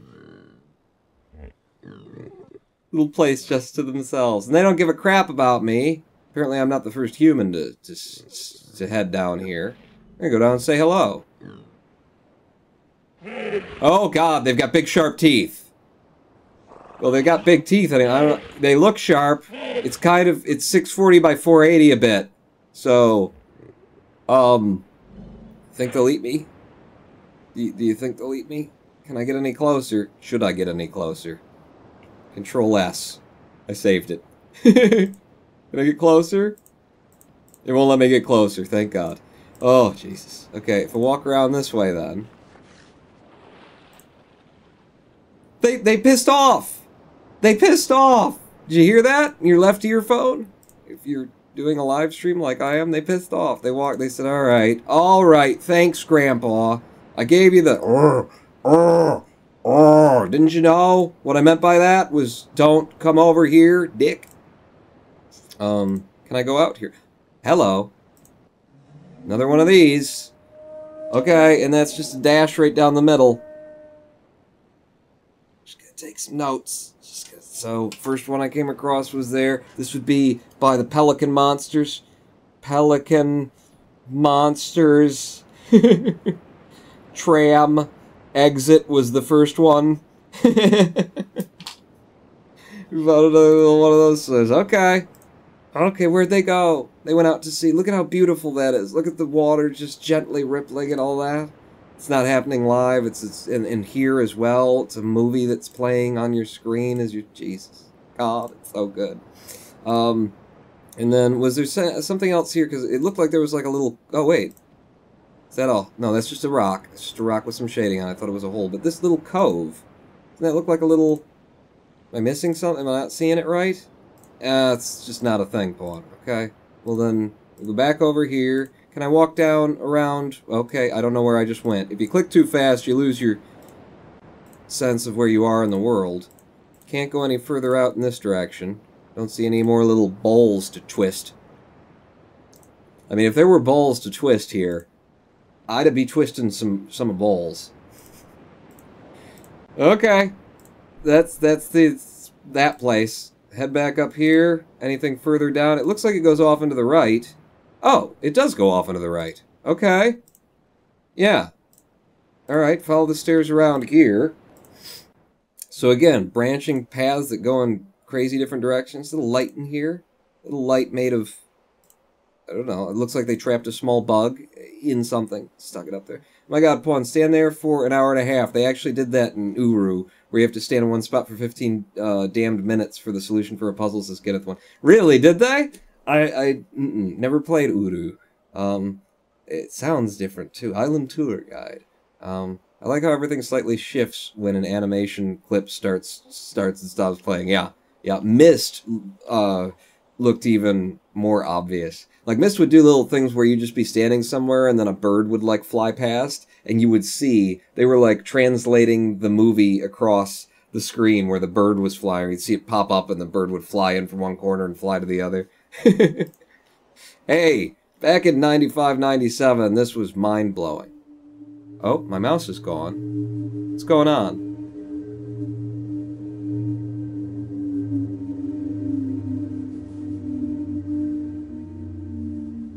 There's a dude in that thing, and he's waving, and he was twisting, which made the thing, and then made the sound play.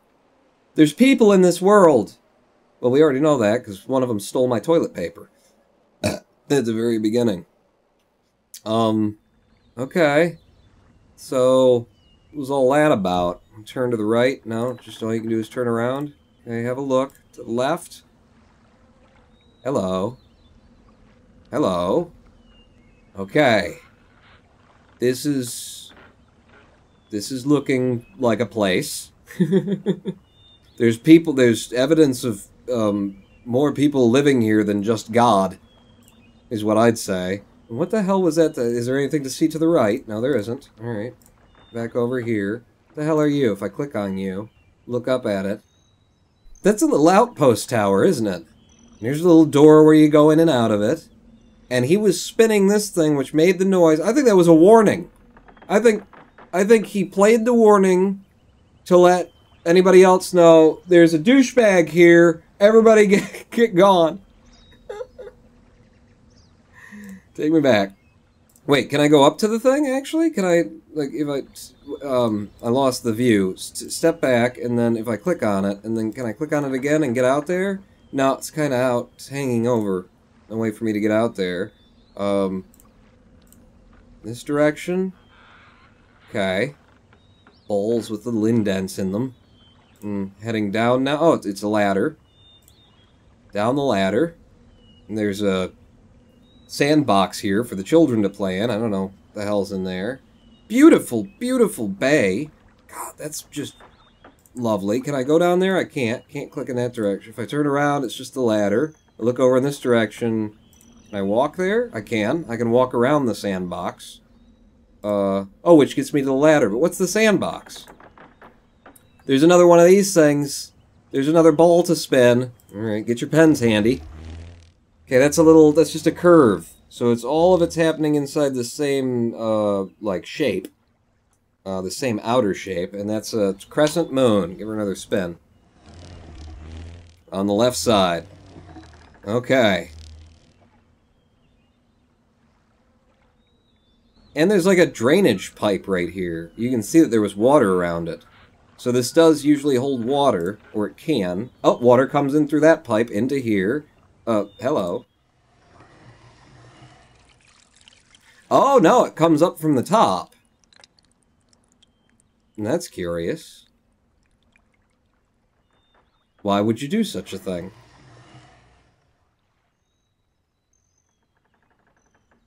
Okay. Well, there you have it.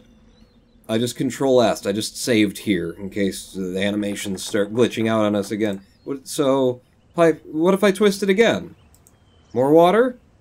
I can't twist it again. Okay. Well, we just put a little bit of water in there for whatever reason. What do you think that's for? Bathing? I don't know. Maybe everybody in town gets nude, comes out here, and then everybody up here just watches.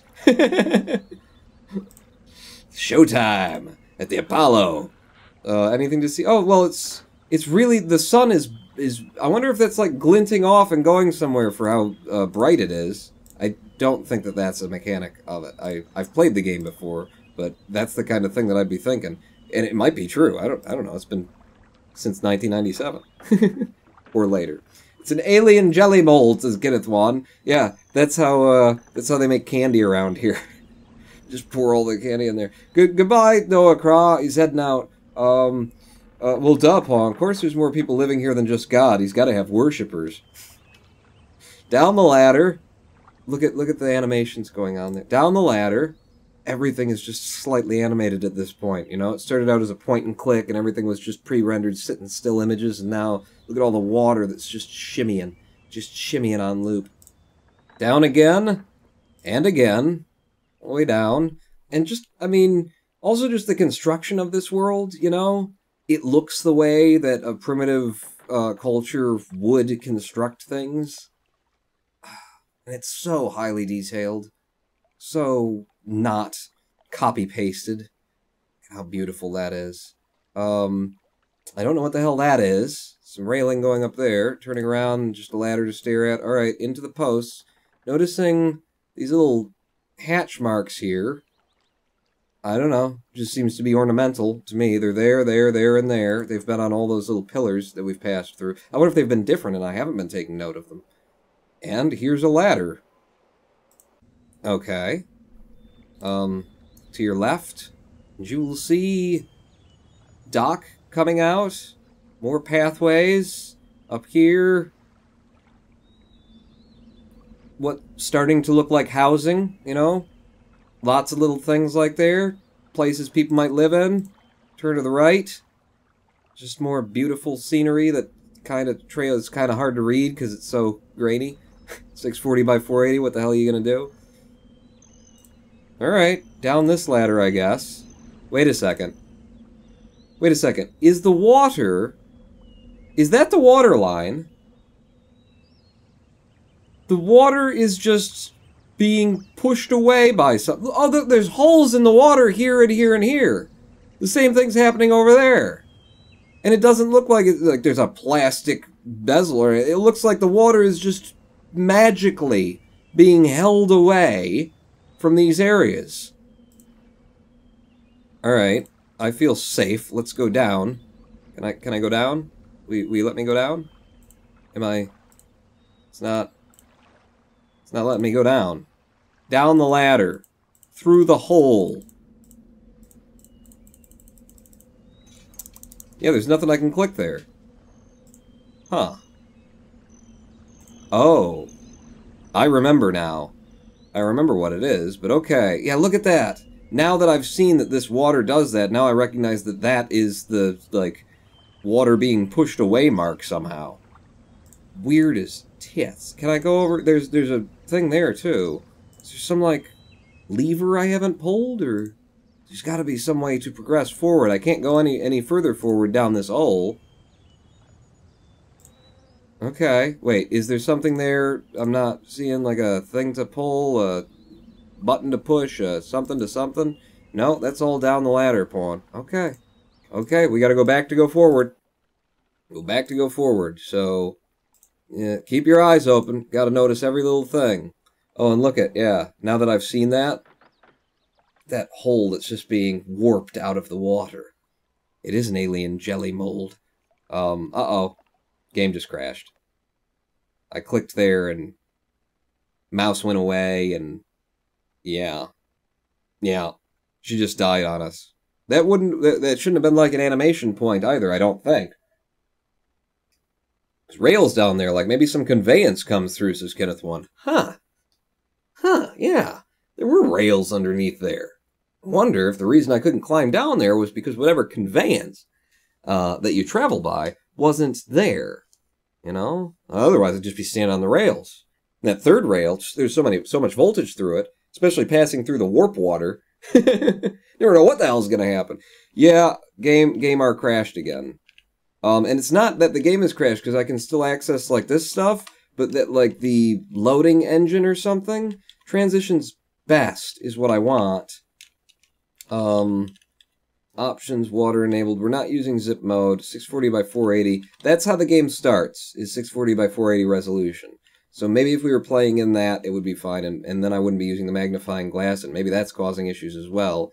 When we get back in here, I'm going to crash the game again. We're going to come back in, and I'm going to set transitions to best instead of fastest, which will probably give us higher graphics. Yeah, remember when I said, it's, you know, you see the grain that's going on there?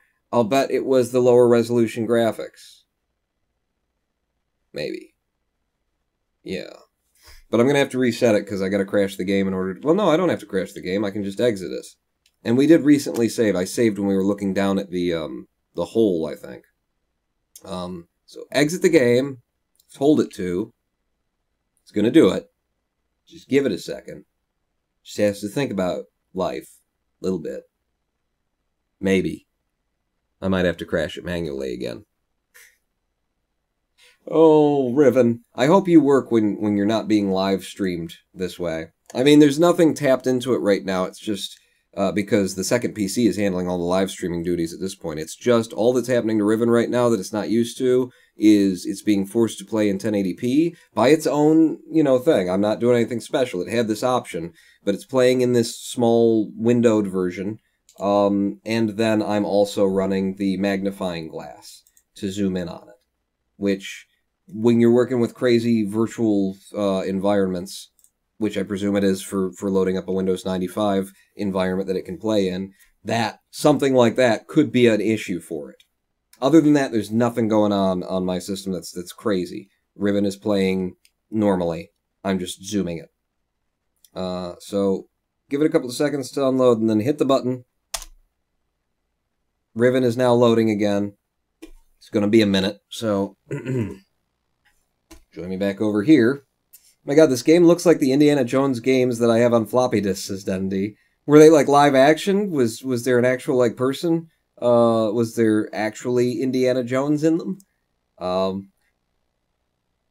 This game just, and the whole Myst series of games were so crafted.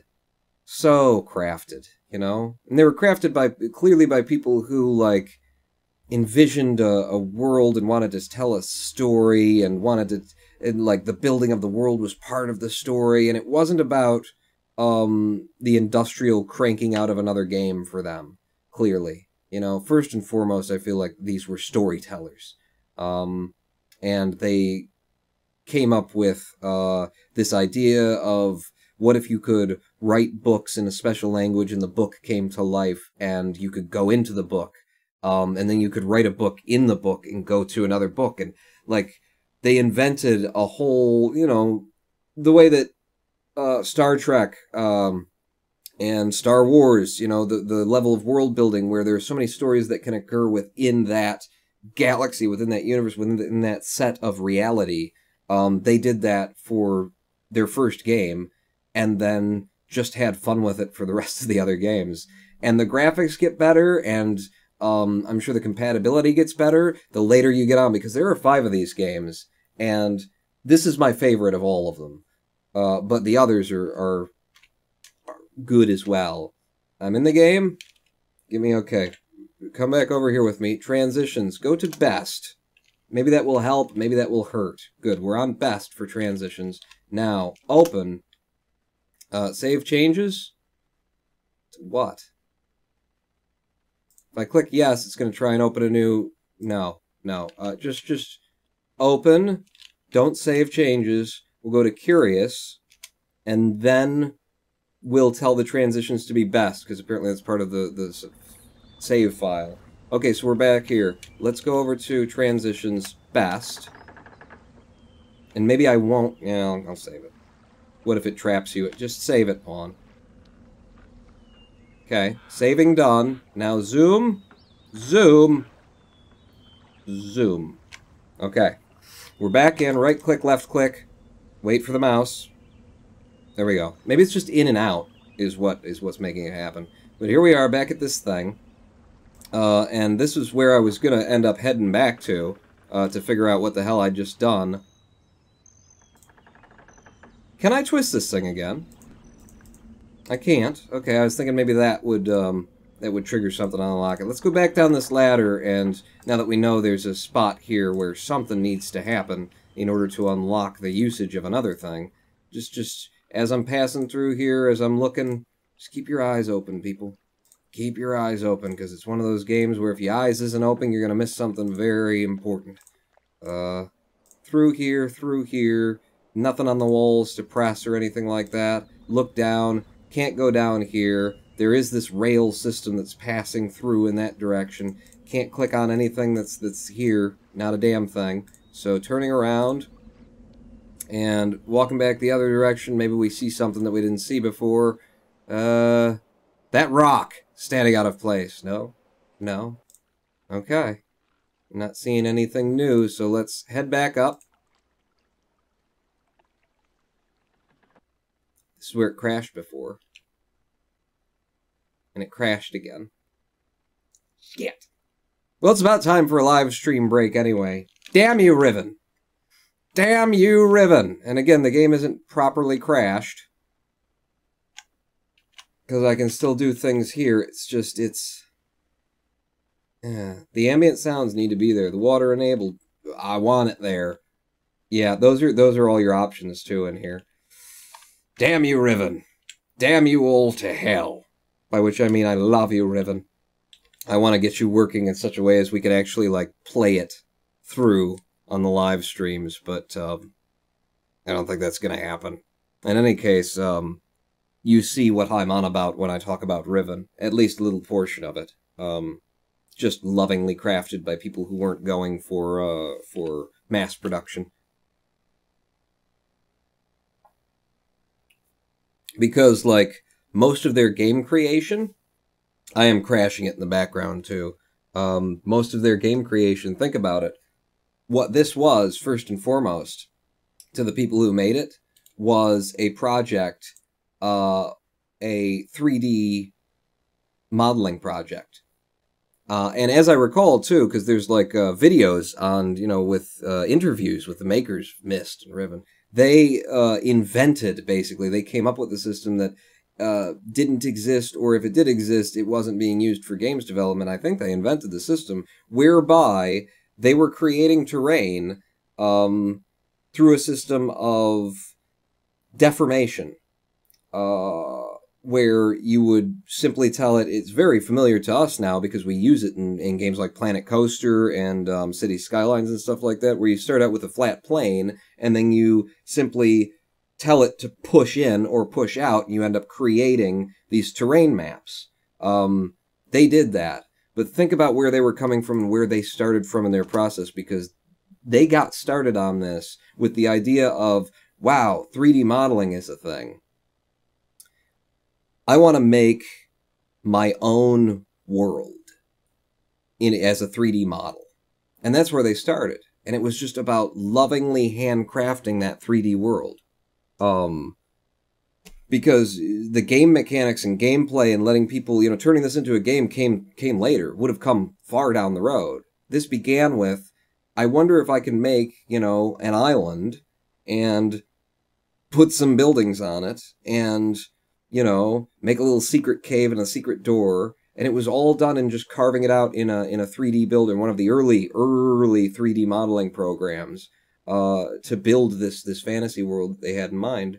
And then when it's done, what's the game? How do you build the game? You simply take, as high-res screenshots as you can of the game from in the game, and then you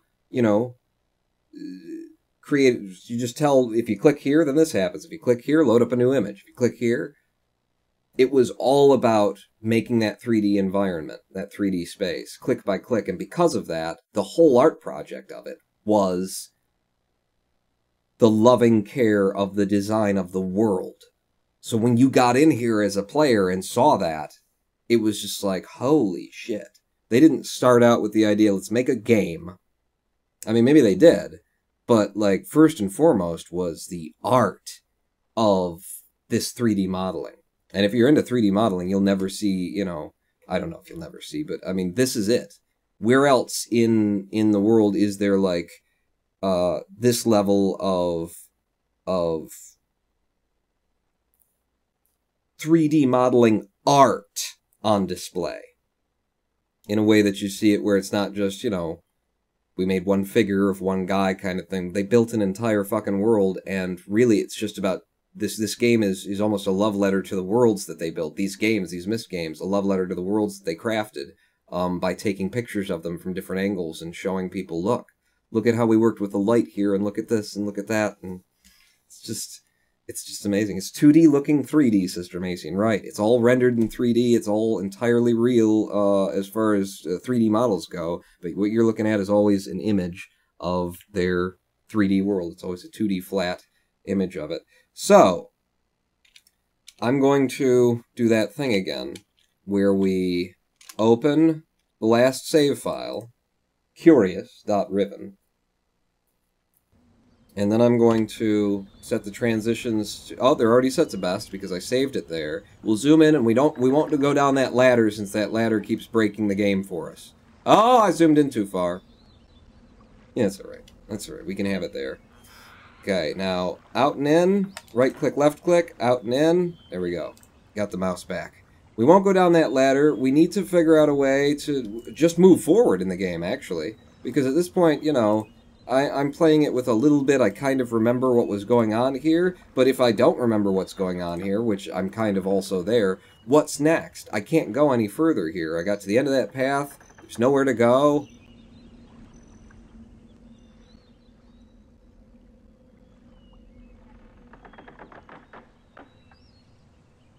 That thing has wheels, front and back. And it's hanging out over the cliffside. That is the train. Remember that hole in the water we saw down there? Well, if I climb down the ladder, we might be stuck there again. But remember that hole we saw in the water that didn't necessarily need to be there? That's the vehicle that goes on the tracks. It's hanging right over there. How do we get it lowered down? Right? Don't you think? Aren't you on the same page there? Hanging over, so there's got to be a means of lowering it down. I'm going to explore back this way and see if there's another path I didn't take that will get us over to that side of things or something. I don't know. Maybe now that I know that, if I went back there. Oh, yes. This was just one of the 7 different directions we could have. We're getting heat waves? It's very hot there, apparently. So I never went, we came from in here, and I went down, and we went in 2 different directions down, so I forgot that there was still an up. Branching paths, let's go up, up, up. And, by the way, have a look around you as you go. No, you just turn around. Okay. Up. There's a bridge. There's something above me, presumably what's holding the bridge in place. Behind me, we look down. Over to the right, we see that path that we took over from the other place. Okay. Cross the bridge. Is it going to fall? No. Let's have a look while we're in the middle of the bridge. Yeah, there's something there that's... no, it's not holding the bridge up because it's a simple drawbridge. What the hell was that? What is that? I don't. It's something. Yeah, good call there, Pawn. You figured it out. Mm-hmm.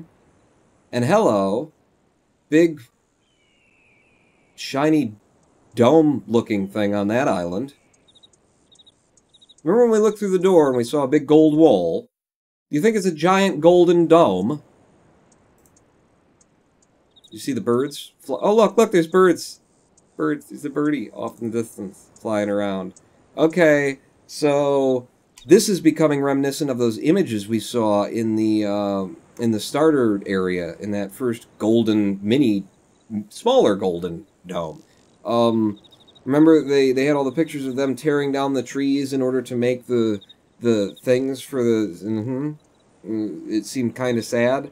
They were cutting down the trees to make the machinations of their master god man. Perspective. There's also 2D looking 3D, and it's so awesome. 3D graffiti art. Yeah, I've made some graffiti art of my own. I've made some 2D 3D art of my own. My dad and I did it together at a camping site once. It's amazing. So which path do we go? Oh, there's multiple paths on multiple paths. Let's go down this one, and then go over to this door, and see if there's something that can be done there.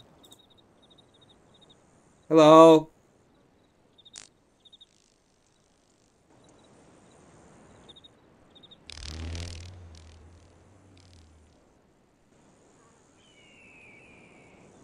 Talk about a love letter to 3D graphics. Okay. Bug on there. Oh! Door just fucking opens. Okay. I thought it was going to be like, oh, you can't go this way, you gotta go around and unlock or something. No. Door just opens. Sure. And welcome to the inspiration for the movie Avatar. It looks that way, doesn't it? I mean, look at these giant whatever they are. Don't they just look like giant blades of grass coming up?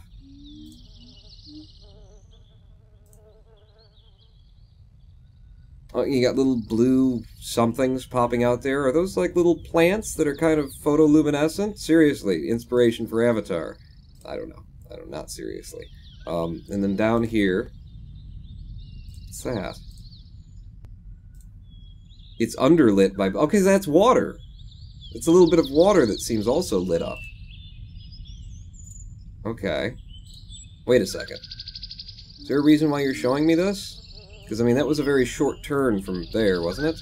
No, it's just the way it looked. Perspective! Prehistorical trees. Yeah. So these are the ones that they didn't destroy for God. Pretty beautiful, aren't they? Through this little cave, this little tunnel. And yeah, here's some glowing blue mushrooms. I've got one glowing mushroom, but it's only blue when it doesn't get enough care. Oh, look at this giant dagger! That's the second giant dagger we've seen, but this one's in a swamp and kind of fallen over. The other one seemed, you know, made sense where it was ornamentally. Curiouser and curiouser. And look at just the color use. There's a red glow over there. Beautiful. Into the hole. Let's go toward the red glow. Okay. There's always a source for light in this game. Always a source of everything that you see. There's... Jesus. Sounds like we're getting near the Earth's molten core, doesn't it? Okay. Just flowers and things. Flowers and up. Here. Can I open this one? I can. Surprising how, like, the game has certain stumbling points. I mean, we've been going for so long. Oh! It's another one of those tower things. And it doesn't look like there's anyone in it this time, or maybe he just hasn't noticed me yet. Are we... Where are we? I want to go up. Now, I'm completely lost. We've taken so many branching paths to get here now. You need to be drawing yourself a friggin' map as you go. Going up, and up, and up. Oh! This is back where we started, isn't it? Yeah, we went, okay, so if I go back here, and then I turn around...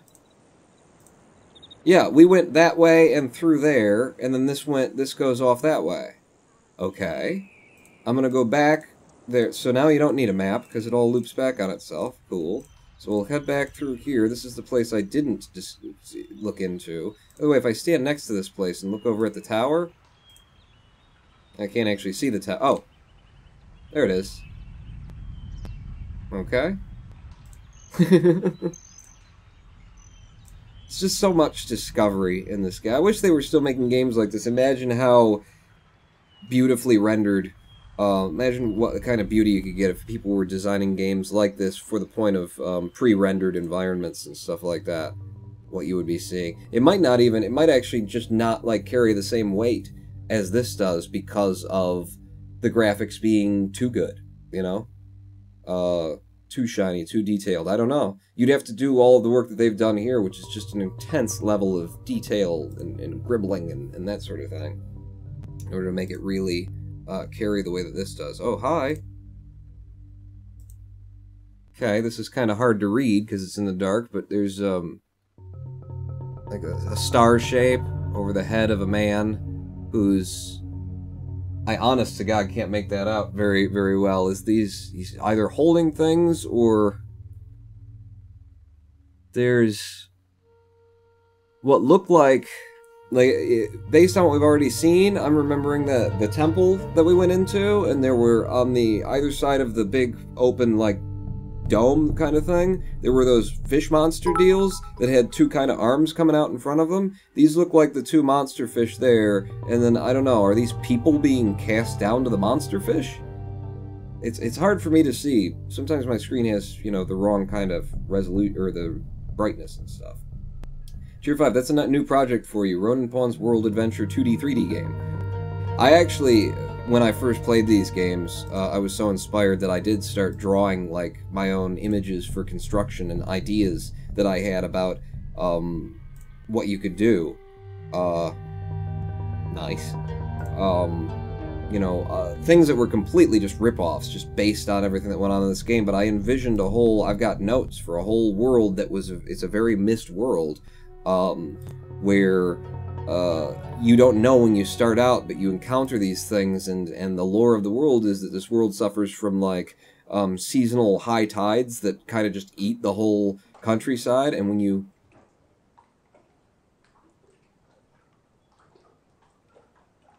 It's just the lapping water. So beautiful, though. My world was going to be, when you load into the world, it's low tide season, so you're walking around on the ground, and then at a certain point as you progress through the game, time passes, and it's really just based on what you discover in the game, but you get to a certain point, and that is the marker where enough time has passed, and high tide season comes in, and the high tide flushes in, and suddenly all this stuff that didn't make any sense to you, that you were looking at, like, in the trees and over there, and there's rods doing things, suddenly makes sense because, oh, this is a society that built its construction and its architecture to be useful in one season, and then in the other season they had to duplicate functionality across these two different seasons. And I drew pictures and had all kinds of ideas for how you do the engineering of different things, and if only I had, like, a whole bunch of people who I could just tell to do what I want them to do. Do this! And then as they go, I'll go, no, not like that! That would be beautiful, wouldn't it? I just need a couple of million. A couple of tens of million. Just a couple 100 million. I could fix all this world for you. It's such a shame we can't project our thoughts into a digital framework yet. So many ideas get lost still. You gotta put them on paper. I got them written down. Oh, there's a little hole over there. And water comes in, goes out through there. Okay. Go back here.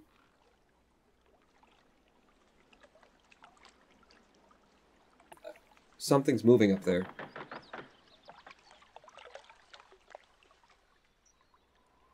Oh, that's a person. There's a person grabbing a child and running him off the pier because they saw me coming. Okay. This is that thing that I said, how do we get that down? So we have just entered this area from the other side of it. We've just entered this, and now it really does look like a town built on the top of cliffs, doesn't it? With nipples. They love boobs here. Just women's breasts are idolized, apparently. If I turn around... Okay. Just looking to see if there's anything to see in that direction. Control S. We've hit a whole new portion of the game, people. And we're going to be entering, apparently, the town. After a live stream break, anyway. What if we had a live stream break about now? Huh? Seems about the timing for it. Turn the ambient sounds off.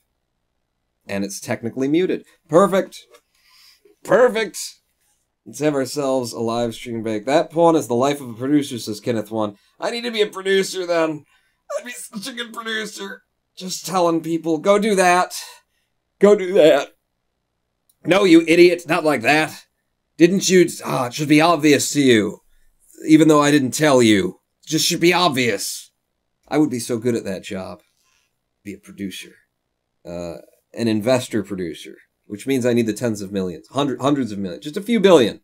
Few billion, and I will sort this whole planet out for you. Alright? That and complete control over what you do with your lives. You know, whether or not you can have ammo weapons. How you get to live. Just those things. Just a couple of billion and fascist regime, and I can sort all of this out. Believe me. Don't you worry about it. Lag check, says Kenneth1. Are things out of sync a little bit? Because I have to know, we just set up a new live stream scenario, so I guess I'll look back at this VOD when we're done with it. We've got another hour's worth of Riven in us and more discovery, so let's have ourselves a live stream break. We'll be back in 7 minutes with more Riven after a word from Revolution Void on how exciting this game is.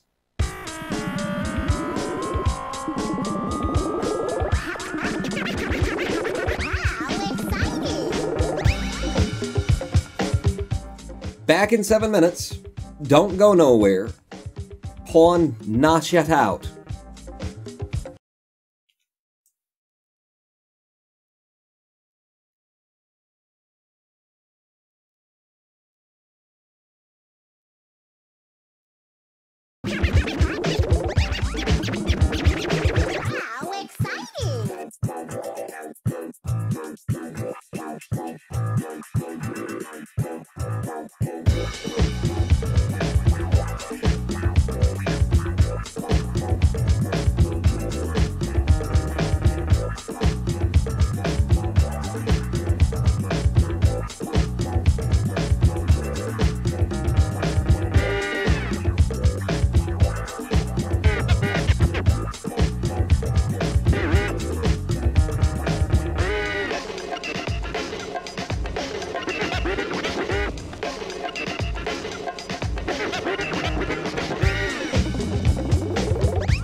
Hello, I am the Ronin Pawn, and welcome.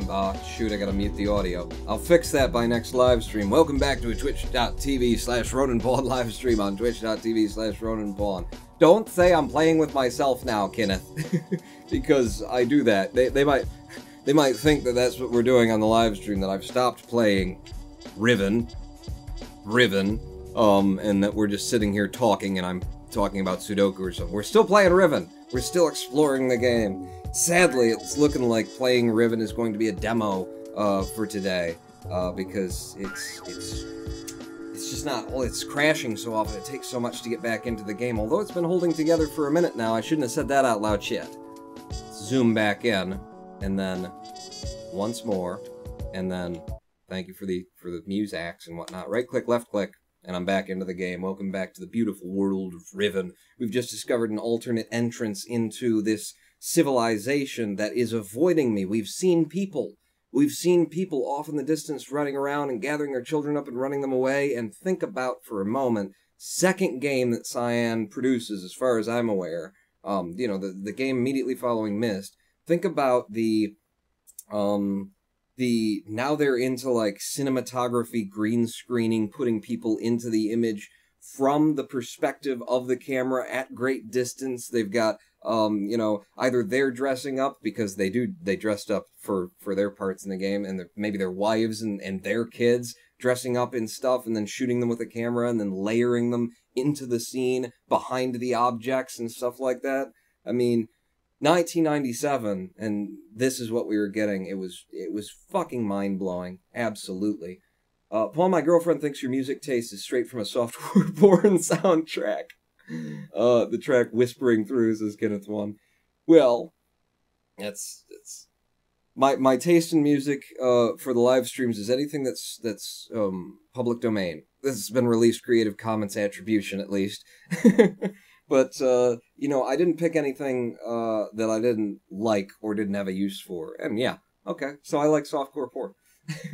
Why is it all gotta be hardcore, you know? Just get right in there. I need a little bit of story, you know? Just some foreplay before the plumber comes through and, hey, your pipes need, and then they're into it. No. We need more than that. I need to know that, you know, this is your stepsisters, and then...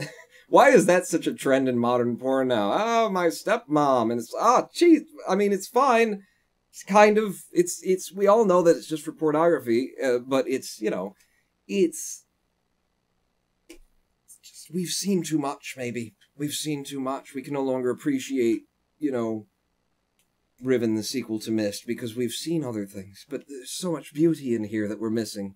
Too many single kids, says Master Melkor. Maybe that's the thing. Let's carry on and move forward after the people have just run away from me and cross our fingers and hope. Oh, wait. I want my atmospheric, options. Quit. Damn it. Damn it. Okay, move quickly, Pawn. Shit. I want to do it without having to zoom out and zoom back in. So, yeah, options, ambient sounds. There we go. Okay. Move through. I had to learn how to use the magnifier application in Windows in a way that I never had before. I mean, I've used it before, but never like this. I hear sounds of people walking around above me or something. I might just be imagining it. Oh, look at that. What the hell's that out in the... I don't know. Have a look to your left just to see what things are going on, you know? This is the kind of game you want to look in all the angles. For example, what's that? It was just part of the dock. Yeah, they're all over the place, Pawn. Okay, but you want to look at all of them. What's that? You gotta click on every damn thing. Alright, so there's a ladder down here. And we look down, and it's another one of these warped the water away from the things. Okay. Okay, can't go down there. Nothing to do. Can't click, can't... Nothing. Just nothing there. However, please note, because, as I say, like, what's brilliant about this game, what makes it, you know, amazing is it's a love letter to the world that they built, and the world that they built is so detailed and so thought about, and everything was thought about in terms of, like, how would these systems actually work? The people who are living in this place that we're in right now, how would they live? What would they eat? What would be important to them? Like, all of it. That is what makes this game an anthropological game. And here again, we're seeing some kind of construction where there's like a little bolt kind of thing, and then it has these, you know, it's got basically a stick shift kind of operation there, and each one of them is going to, I believe, allow you to spin or choose paths or something like that, and you could have just not had that there at all. You could have had no mechanical, because it's just there to represent that something happens. It could have just been this platform, and later you'll find out something happens, but the mechanics of this game are sound, by which I mean the mechanics of the engineering within the game world are sound. You know? If there needs to be a slot and a groove for that to work, even though it's just a Vigi game, there's going to be a slot and a groove and a piston for that to work. Alright. Walking down the wooden paths, Lovely, beautiful construction. Don't you just want to go here? It's hurting my feet just to think about walking on these things, though. My God, you know? Probably help, though, with the bottoms of my feet just being really... Every couple of months, I have to just take, like, a metal file to the bottoms of them. Is there a way to look around while I'm on the ladder? You can look down, Pawn. Oh, don't look down. You're afraid of heights. Is anyone afraid of heights here? Quit doing that, Pawn. We're up to the top, and look! Someone's front door. Let's go knock on a front door. I didn't realize it was a knocker. Hello? Ronan Pawn, traveling Gittin salesperson. Could I interest you in some toilet paper? The finest. Finest in the land. Damn Jehovah's Witnesses have been making it harder and harder for me to sell toilet paper around here. Let's have a look around now. There's that thing! The thing that we saw from now 3-4 different angles now, and now I can see there's like a window in front of it. Yeah, that's the vehicle. That's definitely the vehicle that makes use of this warp water stuff. And I'm trying, people, I'm trying to not be like, oh, because I've played this game before, I know. I'm trying to be more, you know... I'm only mentioning the things that I think could be noticed. Okay, I actually can't go anywhere from up here, can I? Yes, you can. You can go to the left of this building. I was gonna say, they all pulled up their docks and I can't explore. But yeah, so there's this community that's living up here that our first instance of seeing them or interacting with them, well, our second instance if you count the one of them letting me out of the prison thing, is that they all run away from me. Like, literally, there's a watchtower thing, and the guy... And then everybody disappears. But we know they're still around, right? They can't just disappear into nothing. So they're just avoiding me. Is that something? No, it's just part of the beautiful, detailed construction. I mean, look at this. This is one angle from within a 3D world that actually existed. You know? This isn't painted frame by frame. Shit. Shit. It crashed again. It crashed again. Well, and it's crashed in that way that it's not actually crashed, but it doesn't help me anything. I gotta go crash the game manually, and then we can pop back in. Oh, when's the last time I saved? Not since we got up here, Pawn. Shoot. I hope that's not going to be one of these places where it has a tendency to crash on, because we've discovered a number of them already. Alright. Game our crash now. Game, give it a couple of seconds to, you know, unload from memory. And then pop her back open. Freddy Fish is on Steam, says a guy called Jim. Who the hell is Freddy Fish? Hello, everyone. Sorry for being late. Welcome, Snowman Olaf, to Riven, the game that takes 30 seconds to open and then crashes because it's in a Windows 95 virtual environment. And it just can't handle the i3 greatness it's running on. A hand-painted game. That'd be interesting, says a guy called Jim. Oh, I don't know if there have been, actually. There's been stuff like that, though. You know, there's been point-and-click adventures where it's all, like, the shots are at least graphically, you know, graphically designed in a computer. I wonder if the oldest, point-and-click games were, like, you know, frame-by-frame, angle-by-angle painted or drawn. And cel-shaded, just animated that way. Master Malco says, Ronan Pawn, what are you using to run the game? It is running on an i3-8100 with a GTX 1070 that it does not know anything about and doesn't have any access to. It's entirely off of the CPU. We're in Windows 10, and the problems that I'm having with keeping it going, I believe, relate to the fact that I'm running it in its 1080 version window, or rather in the window that it's supposed to be playing at 640 by 480, but I'm running it at my screen's resolution. It will snap to whatever your screen's resolution happens to be and then play it in a smaller box. So between that and the fact that I'm using magnifying glass, those are the only things that I can think of that are out of place here. But the live stream is not part of this. This is coming out through a graphics capture card, or rather just being grabbed once it's out of the i3 CPU. What's going to my monitor is being grabbed by an external capture card and sent to the live stream. So all the things that are complicated happening for the live stream over here on this monitor do not impact this at all. It's just, it's an old game. Load me up. the save file that we're working in, and then I'll quickly click us back to wherever we were before. When's the last time I saved? Oh, I saved right here. I'm a smarty half the days, and all of the sounds are playing, and we've got the best transitions we can get. Okay, we were playing in fast transitions before, but doesn't seem to be changing things one way or the other. So click me back into the game. Zoom, zoom, zoom. I'm using magnifying glass so that we can actually zoom in on this thing in 1080 mode. Right click, left click, out and in, and boom. We're back here. Click through. Shit. I think I just crashed it again. I think it just, yeah, that's it again. Son of a bitch. Use ScumVM. You can also upscale the image, says Master Melkor. You're not the first person to say ScumVM. This is just loaded in from Steam. Steam's, buy it and play it downloadable version, so apparently the virtual machine that they're casting it onto is not as stable. And in future, if we did want to try and come back to this, if I want to put the effort in so that we could properly play this game all the way through, which I would be up for because it's my favorite of all time.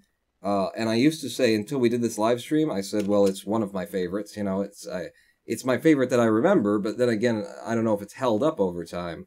And just in the past 2.5 hours that we've been playing this, I'm back on board with, no, it does hold up over time. This is still, like, my favorite fucking game of all time.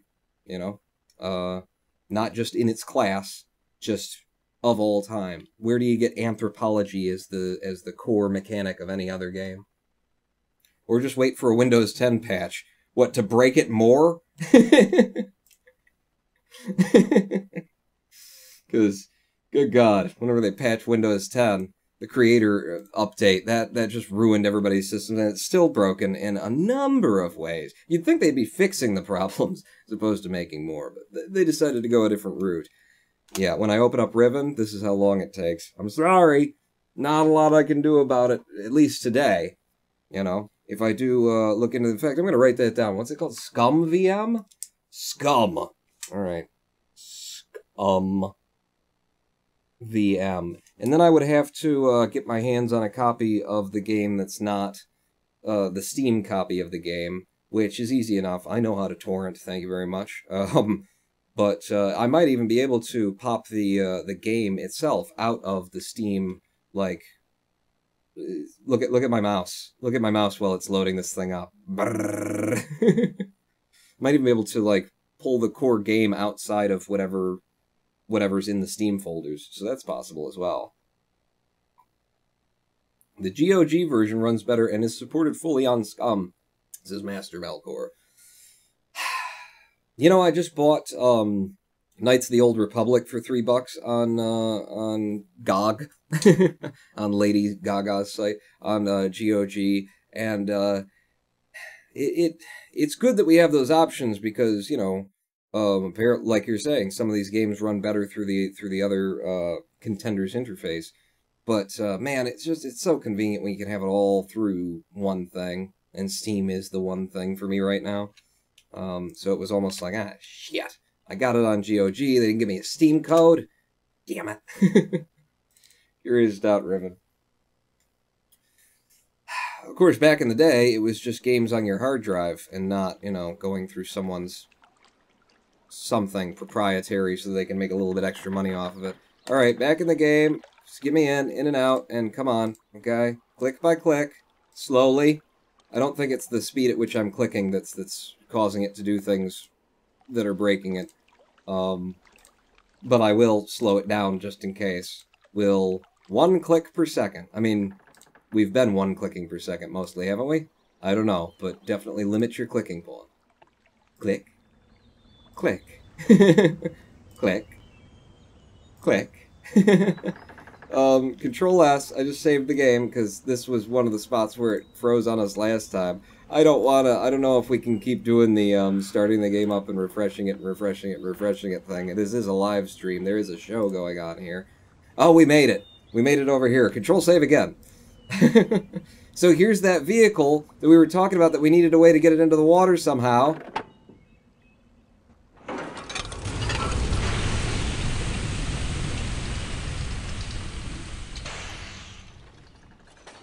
I expected to hear a splash, but I shouldn't, because they're using this weird water displacement technology where the water just doesn't go wherever you don't want it. We got it down now. Yeah, down there. There it is. Right down onto the magic... Oh no, this platform actually comes up above the water. I don't know, why didn't you use your magic water displacement technology there? Maybe the inherent story that's being told about the water, then, is that these occurrences of holes in the water are natural formations. Maybe they just happen, and when they got here, that's where they were, so they built their systems around it. Because if they controlled it, then why wouldn't you, why would you even have this underground thing? You could displace the water wherever you wanted, make paths along the water. You see? You see the storytelling that's being storytelled in here? What the hell is this? It's another one of these fish. From the big hall room where God addressed the people.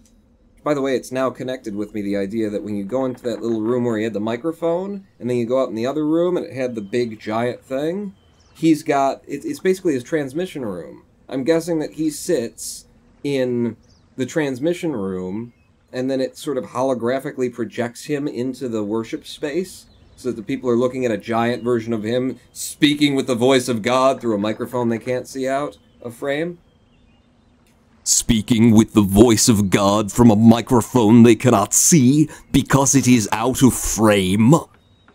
What a dick. Fooling people like that. So this is some kind of an altar, I think. I would guess. Stand me back up. What are these things? Just little drums. Drums you hit. Boom, boom. No hitting the drums. Little faces carved into them.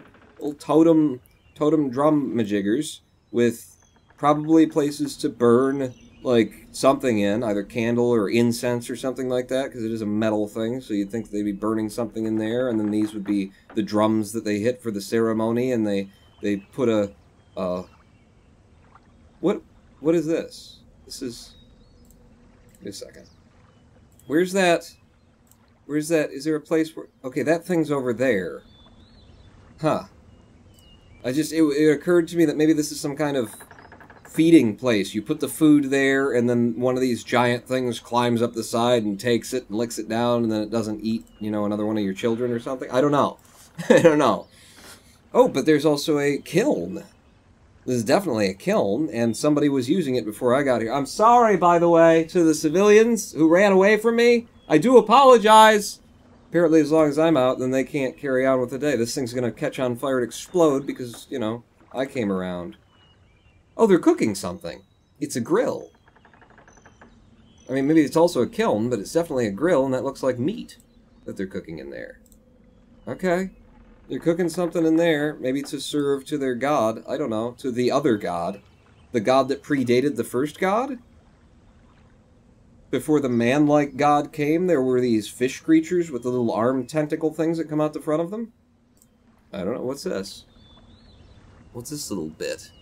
I mean, just look at the level of detail, What is that? Is that important? Maybe not, but it's there. Why? Because it would be nice to hang something there, wouldn't it? Level of detail in this design. So we've dropped the submarine now. Again, pawn, don't click more than once a second. Maybe it's, you're forcing the game to do too much too quickly. And here's some more of, like, hanging things. It's a fish that's got, its fins top and bottom are like friggin' wings. Okay, net there for storing fish. So it's a fishing community. That's how they live, apparently. Just before we go, because I know I might have scared them the first time, but, hey! Toilet paper! Cheap! I will give you a discount. Okay, since you're the first one in this town, buy one, I'll give you 3 free. You try them out, hand out a few samples to your friends. You're gonna love it. It's better than Charmin. Ma'am? Have you heard the truth of our Lord and Savior? Toilet paper? God damn it. Jehovah's Witnesses, making it harder and harder to do this job. Okay, so, can I go down now? Okay, go down this way. Wait, did I? Hang on. Is that another? Ugh. That's disturbing. Okay, so that ladder takes me down there, and then I couldn't cross because of that. Right, I remember now. Just trying to click once a second. No more than once a second, anyway. Okay, down one. Down one more. And turn to the right. And turn to the right again. Oh, I can't. I can't. But I was just going to take a look at our submarine that we put there. Come over here, and then turn around. Can I see the submarine? No. But I can see somebody's got a little house that's built into the side there. That must be the submarine keeper.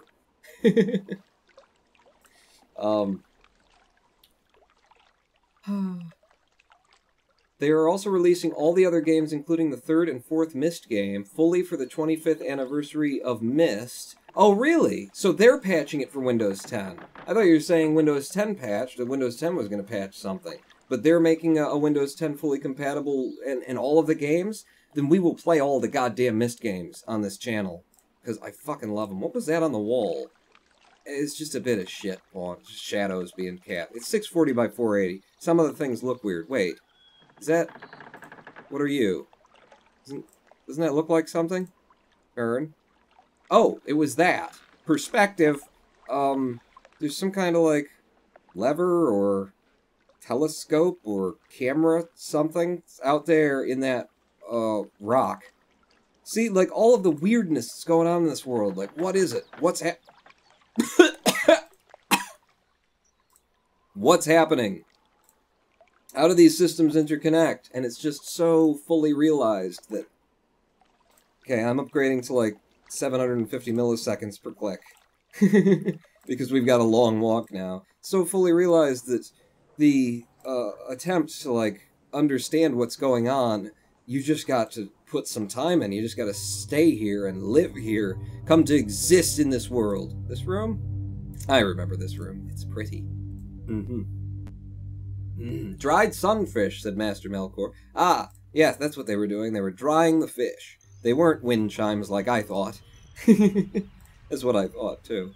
Now, we could go back that way, but we've just dropped the submarine in the water. I want to go play with the submarine. But there's a whole other path. When we come out up here, there are whole other paths that went off in this direction that we didn't explore at all.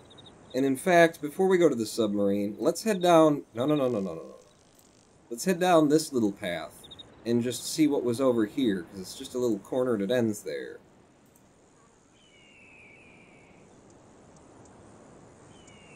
Alright, fuck the submarine. We've got a roller coaster ride. If this works, I don't know. But there's a lever here, and we're on a rail system. It's a minecart. Ready to go, people? Let's give her a... Hang on. Game saved. Let's give her a try. Oh, yes, here we go. Oh, this game had some of the just awesome fucking rail, like... And in 97, this was just amazing. Even now, this is pretty fucking cool. But in 97, to see this level of graphic detail, you know, this level of rendering, through the water... Oh! So this is the technology that displaces water.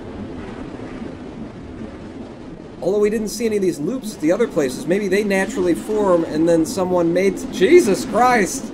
Somebody made technology based on studying how that operates.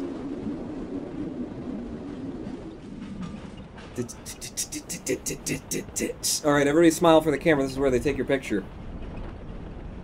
And your skin's always flapping back. Ah. And then they want you to go and pay him $25 for that picture. Remember that day we had so much fun? Yes, don't ever show that to anyone again, please. In the pitch black darkness. And through the mine tunnels. Where the hell have we gone now? We're gonna be on another island? I just figured out how to release the submarine on Island 1. And now where the fuck am I? Shit! Holy crap. Oh! Oh! Oh! Oh! Okay. I am apparently trash in this world. That's just the trash release. I think the game crashed. I think the game crashed when we got here. That means we get to ride that all again if we wanted to. Well, we might be able to get away without doing so. If I were to zoom out, the game definitely crashed because there's no mouse on screen anymore. All right, take me back out entirely. Are we still in the game? Yes, we are. Let's save our current progress as...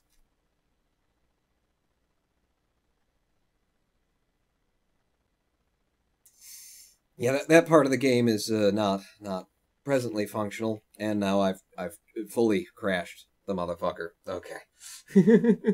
Isn't that awesome? Wasn't that friggin' awesome? And, you know, it was pretty awesome just for what it was. Just that you're playing this game and it's all, you know, click, click, and then little animation plays inside the and then that was fully rendered. Ah, and the task. Again. Again. We'll load it up. We'll load it up. One last time, except for the next one or two. I want to know where that, where the garbage chute pumped me out to. I'm so happy with this live stream setup too.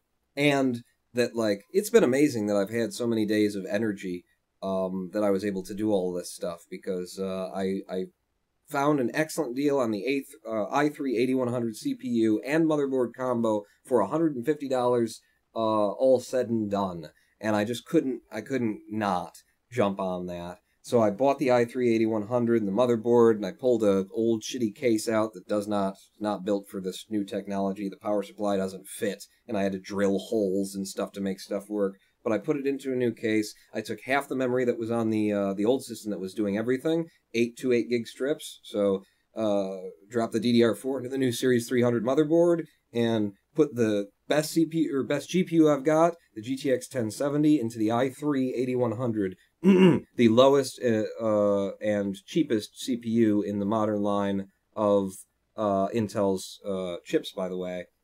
And it's faster than the Ryzen 1600 was with all of the things that it had going on.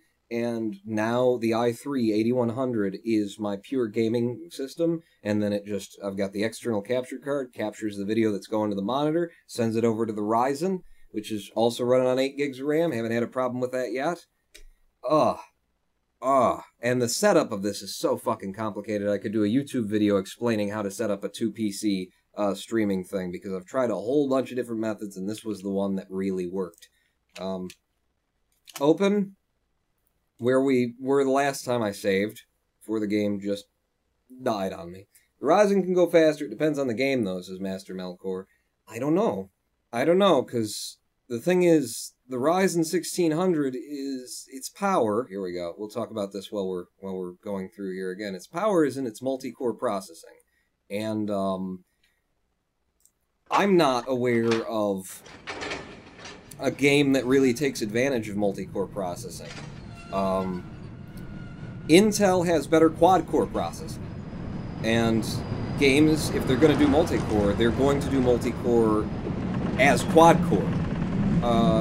So even with, like, Kerbal Space Program, when they worked in the, now we can multi-thread and we can handle more physics and stuff like that, the benefit wasn't as significant as I would have expected when all of a sudden we've gone from a single core thing to, like, use all these cores. I think for actual gaming, I think the i3-8100 is going to beat this. Is going to beat the Ryzen 1600 with the same graphics card. I have seen benchmarks that show otherwise, but I've also just installed both of these systems, and I'll tell you, for everything that I have done in this system that I've had to do on the Ryzen, you know, side by side, reinstalling Windows from scratch, every single thing that I've done on the two of them, they're both really fast. I mean, at this era in CPUs, everything is fucking faster than anybody knows what to do with. You know, most of us don't have uses for the amount of power we've got under the hood. But I could perceive a difference in that the i3-8100 was quicker to respond on everything that I did, except for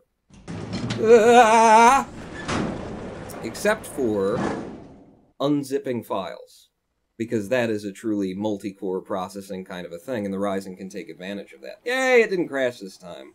But I went with the Ryzen 1600 because I have a use for it. I do, you know, video editing, rendering, and we're live streaming on it right now, because the multi-core, yeah, for encoding H.264 on the fly. Damn right. But I think this is the best of the worlds. I've seen benchmarks that show the 2200G AMDs outperforming the i3-8100. I've also seen benchmarks that show it the other way around, though. And again, I I'm a Ryzen guy, I'm an AMD guy, I love what they do for the industry, and whenever they aren't around, Intel takes advantage of us all and screws us out of money, so I don't like Intel as a company. But from a purely technical standpoint, I want Intel for single-core processing, and sadly the software era we live in is all single-core processing. I mean, it's not all single, but it's single and it's quad-core. And there are few and far between are the things that can take advantage of multi-core processing, so I want to have both, and now I do. Because there are situations where I need that multi-core, and basically any other time, I want the single-core, and Intel is the place to go for that, is what my observation has been. What RAM did you pair with your 1600? It's, I overclocked the RAM. It's ER4 15, 15, 15, I think. It might have been running 15, 15, 16, 3200, 3400, one of those two. It wasn't, I wasn't running it on slow RAM. I went out of my way to get, good RAM and actually overclock the RAM too. But yeah, my experience, my first-hand experience, my real-world observation, Intel, baby, for gaming, and this combination. And the other thing is, with Intel for gaming, I'm running on a 4-core chip now instead of a 6-core chip. We're running on a 4-core chip, and what am I? It's the perfect setup for quad-core. There's no artificial threading going on here. It works. It works, and I'm very happy with it. I had other thoughts, but I started talking, and I'm also trying to play the game and pay attention to it. And it's hard. Yeah, that is good RAM, says Master Malcor. Yeah, it was EVGA branded, which doesn't exist, but I think it's what's the big brand that's that everybody, if you're not getting like name brand memory, is probably what you got. EVGA put their name on somebody else's RAM, but it was good. It's good, strong RAM.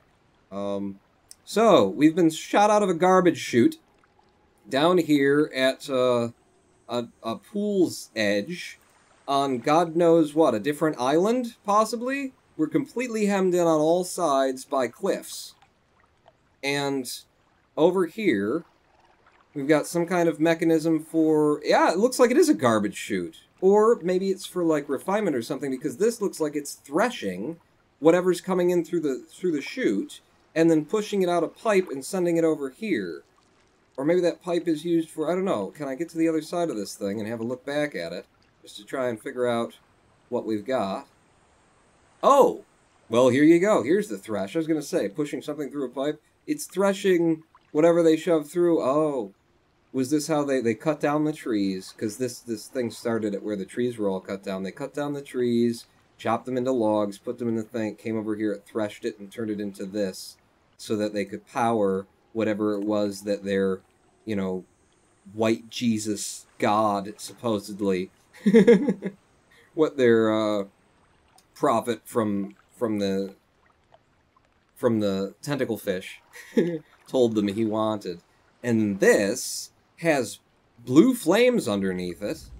So this is some kind of giant kiln or something, or I don't know. It's powering something in there. Probably don't want to step inside while it's running, would be a thought I had. And you know what else is interesting? You know what else is great about this game? Is that there are no... I mean, this is kind of a spoiler for you, but I'm gonna say it anyway. As far as I know, this game does not have death states. I don't think any of the Myst games have death states. And you would think, in a world where, there's a door right here and there's birders underneath this thing, maybe it will punish me if I try and go in there without turning it off, and I'll walk in and I'll die and it'll reload me to a last state. No, instead of doing that, they've made all of the systems in the game the way that they would be made in reality, so that the engineering is such that you can't walk into a room that's on fire right now. That level of reality, instead of having a bunch of silly death states that don't really make sense, because in the real world the engineering would be such that if this is on, then don't allow that to unlatch because we don't want people walking in there. There might be an emergency override system to those kind of things, but the stock engineering Hello, there's a lever, a valve here. Would be like that. And this game, it's just all so fucking real. And the level of care that's been taken. Yes, this game has death states, says Master Melkor. Really? Are they like end of the game kind of things? Because I don't remember ever being able to like walk myself into a place I shouldn't be and then I died and that was my penalty and that was the game teaching me that you had to do this. Like, you just had to actually interface with all of the engineering. There are multiple endings to these games. I know that. I have a 7700K. It runs fine without overclocking, says Gohan0646. 7600K is a good CPU. Look into overclocking the cache and the core clock, says Master Melkor. This i3-8100, too, it competes with the last generation's 6700K. 6600K, 6700K. I'm just going to pull this lever. Let me look and see if I can't figure out what it's doing first. Okay, so this is a boiler. This is a boiler. So when I turn this lever, can I look up? You can look up, of course, Paul. So here's just a vent. And then that's that.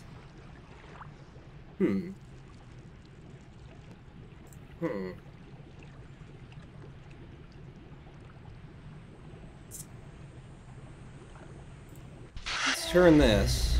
Oh! Okay. So that's turning the, rubber valve there. Is that going to be like steam power then or something? It wouldn't be steam. That'd be... What would it be? It's going to go along there. Turn back this way, and then look out this way. What will connect to that?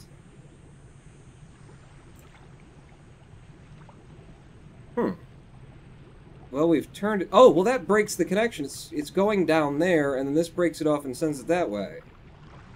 I'm just gonna put that back into where it was before, as it seems kind of dangerous in the other position, and then I'm gonna switch this.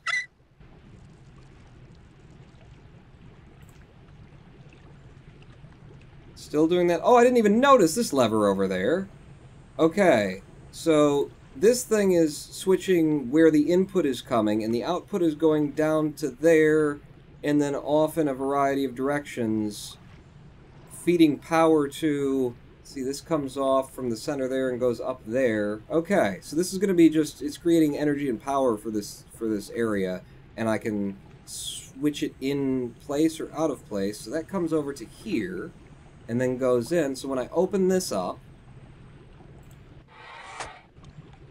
the water remains, but this pipe is just above the water line, so I presume the pressure from that is now coming out and down along this pipe, and we're now turned the valve in the direction of that pipe.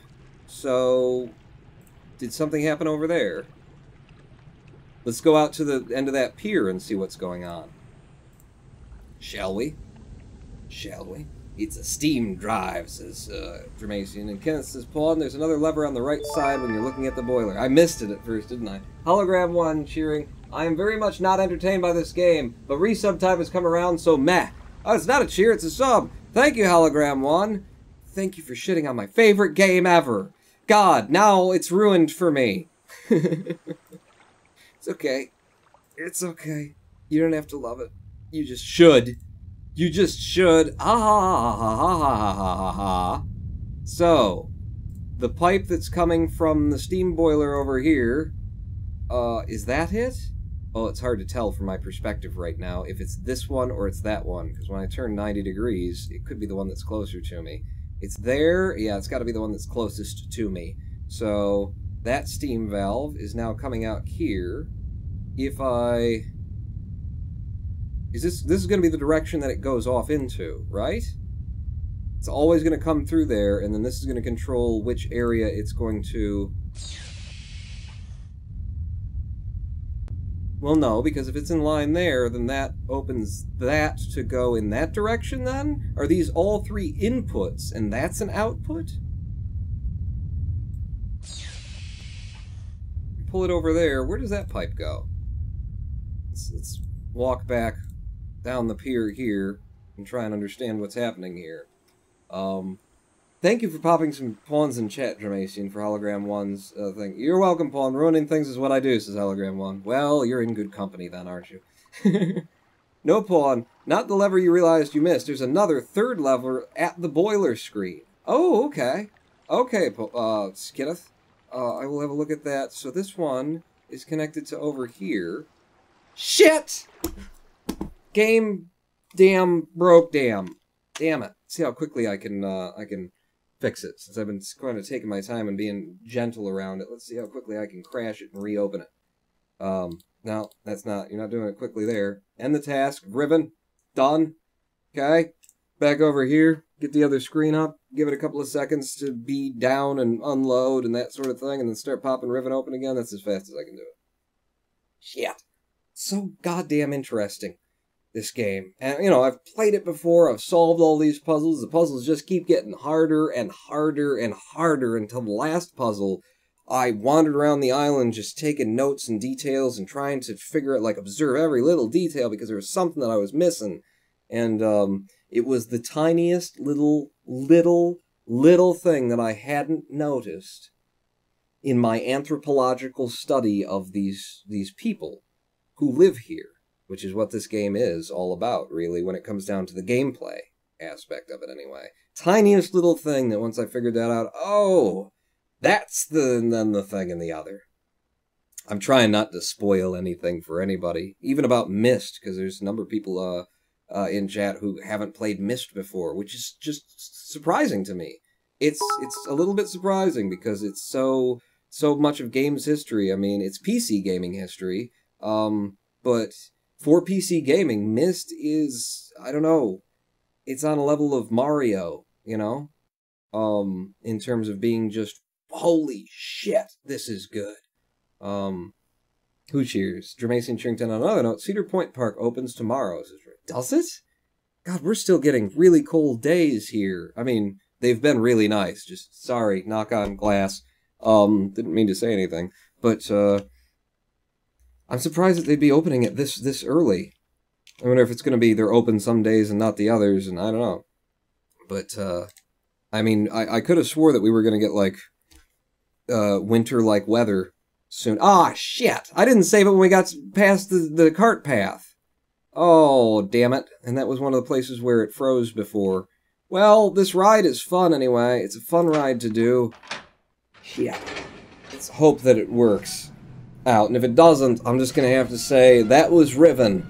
And if I can get it running via Scum VM in a consistent way, then it will come back to the channel. Otherwise, you just need to go and buy it. Apparently on good old gaming, on GOG.com and not Steam for now. Or, as was suggested, wait for Cyan Studios, if that's what they're still calling themselves, to release the Windows 10 compatible anniversary updates for all of the Myst games. Because this can't be lost to history. This is, I mean, it's my favorite game ever. So, as far as I'm concerned, this can't be lost to history, damn it! Myst was the best-selling game of the 20th century, says Master Melkor. Yeah, that's why it's stunning that people haven't played it, or at least, like, you might not have played it because it is an old game and you never got back around to it, but I would think even the younger generation of, you know, people who are playing games regularly, people who are into the games industry, would have at least heard of, you know? At least seen some gameplay footage of it. I mean, it's one of those games that when you talk about other games, you go, you know, man, there's aspects of Myst in here. Or at least you would if any other games were as good as Myst. Maybe that's the reason why you don't hear people talking about it so much, right? Don't freeze, don't freeze, don't freeze. Give me back my cursor. Yeah, give me back. Okay, Control S. We've saved it. We've saved it. If I pull that lever, you're not gonna, like, send me through... This lever should just, like, move the chute, right? The poop chute? You'd think. So I turn around, there's that lever there. Pull the poop chute. Didn't do nothing. Okay, so this device is unpowered right now, which is why that pipe is coming out from the middle of the cove. in order to give it power. And when I power it, I'll be able to pull the poop chute. Yes, as long as the game doesn't freeze on me again. Fingers crossed. Fingers crossed. So that is why this needs power from the... Hello, there's a ladder back there.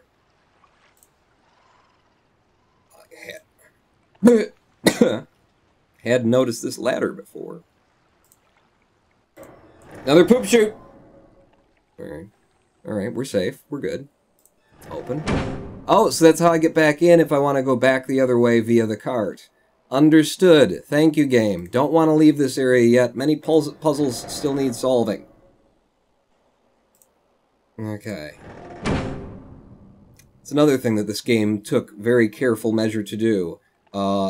Every place where there's something that opens, behind you it closes. You hear the sound, even if it doesn't show it on screen. Sometimes it shows it on screen, but sometimes it doesn't, and if it doesn't, it closed, you listen to it, you hear it. It's just the subtle touches, the atmosphere building, the world building. We didn't forget about that. We didn't say, you know what, that's not important enough. It can be assumed that it closed behind you. No. No. No. It's gotta be solid. It's gotta be done. So, there's power here. Kenneth says there's another lever. There's another lever back here that I missed. I'm clicking slowly as to try and not break the game. So there's this lever as well. Alright, so look up. Now that's to, well, that's venting right there, but down, where does that go? So when I open that up, it's going to go up and down. I mean, it looks like it's open now, actually. If I close it, maybe it'll put it under pressure. I don't know, just hit the button, Fawn. Here we go. Okay, that was gas. That was gas fueling the burners. And now we've turned the burners off, and now we're no longer getting boiling, we're no longer getting pressure.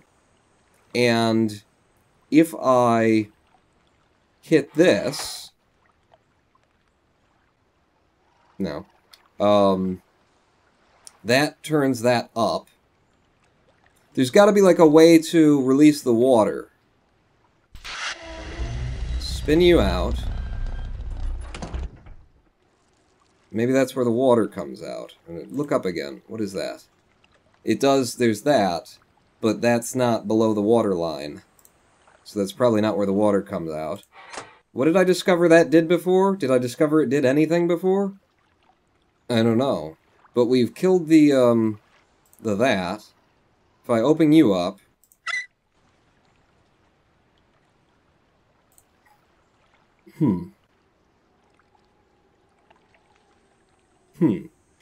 That makes sense now, too.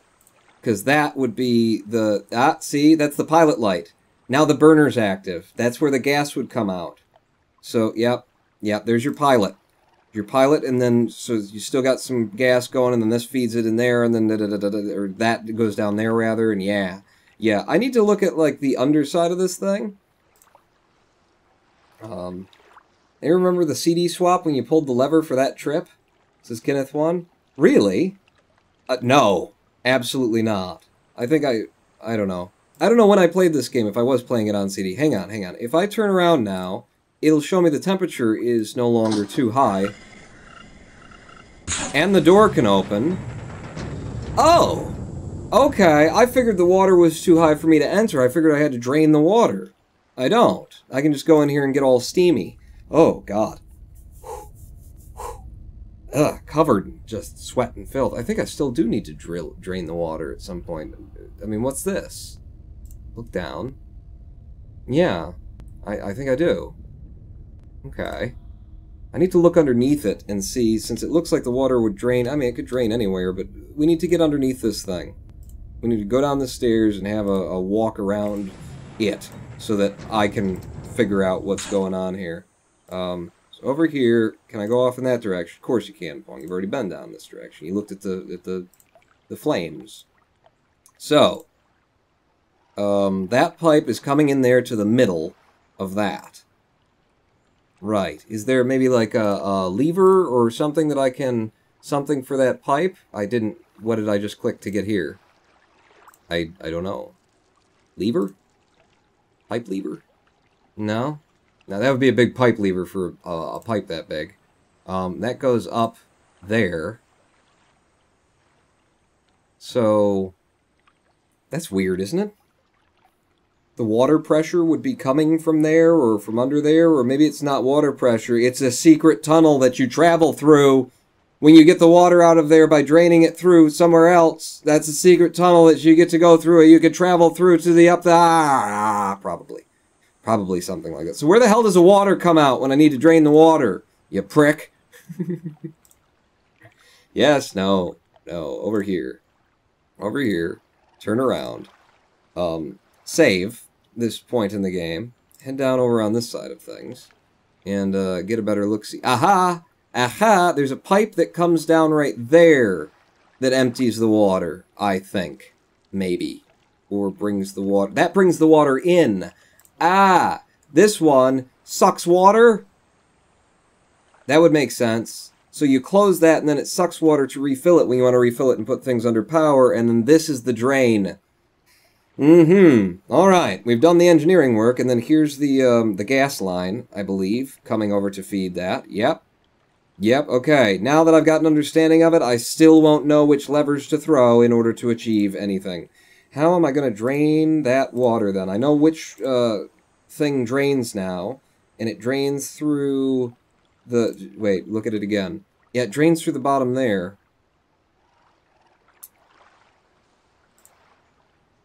Is there a connection from this to there? I don't see it. I don't see it. Steam usually doesn't come from the bottom when it comes to machines, right? Says Zendi. Steam? Steam itself?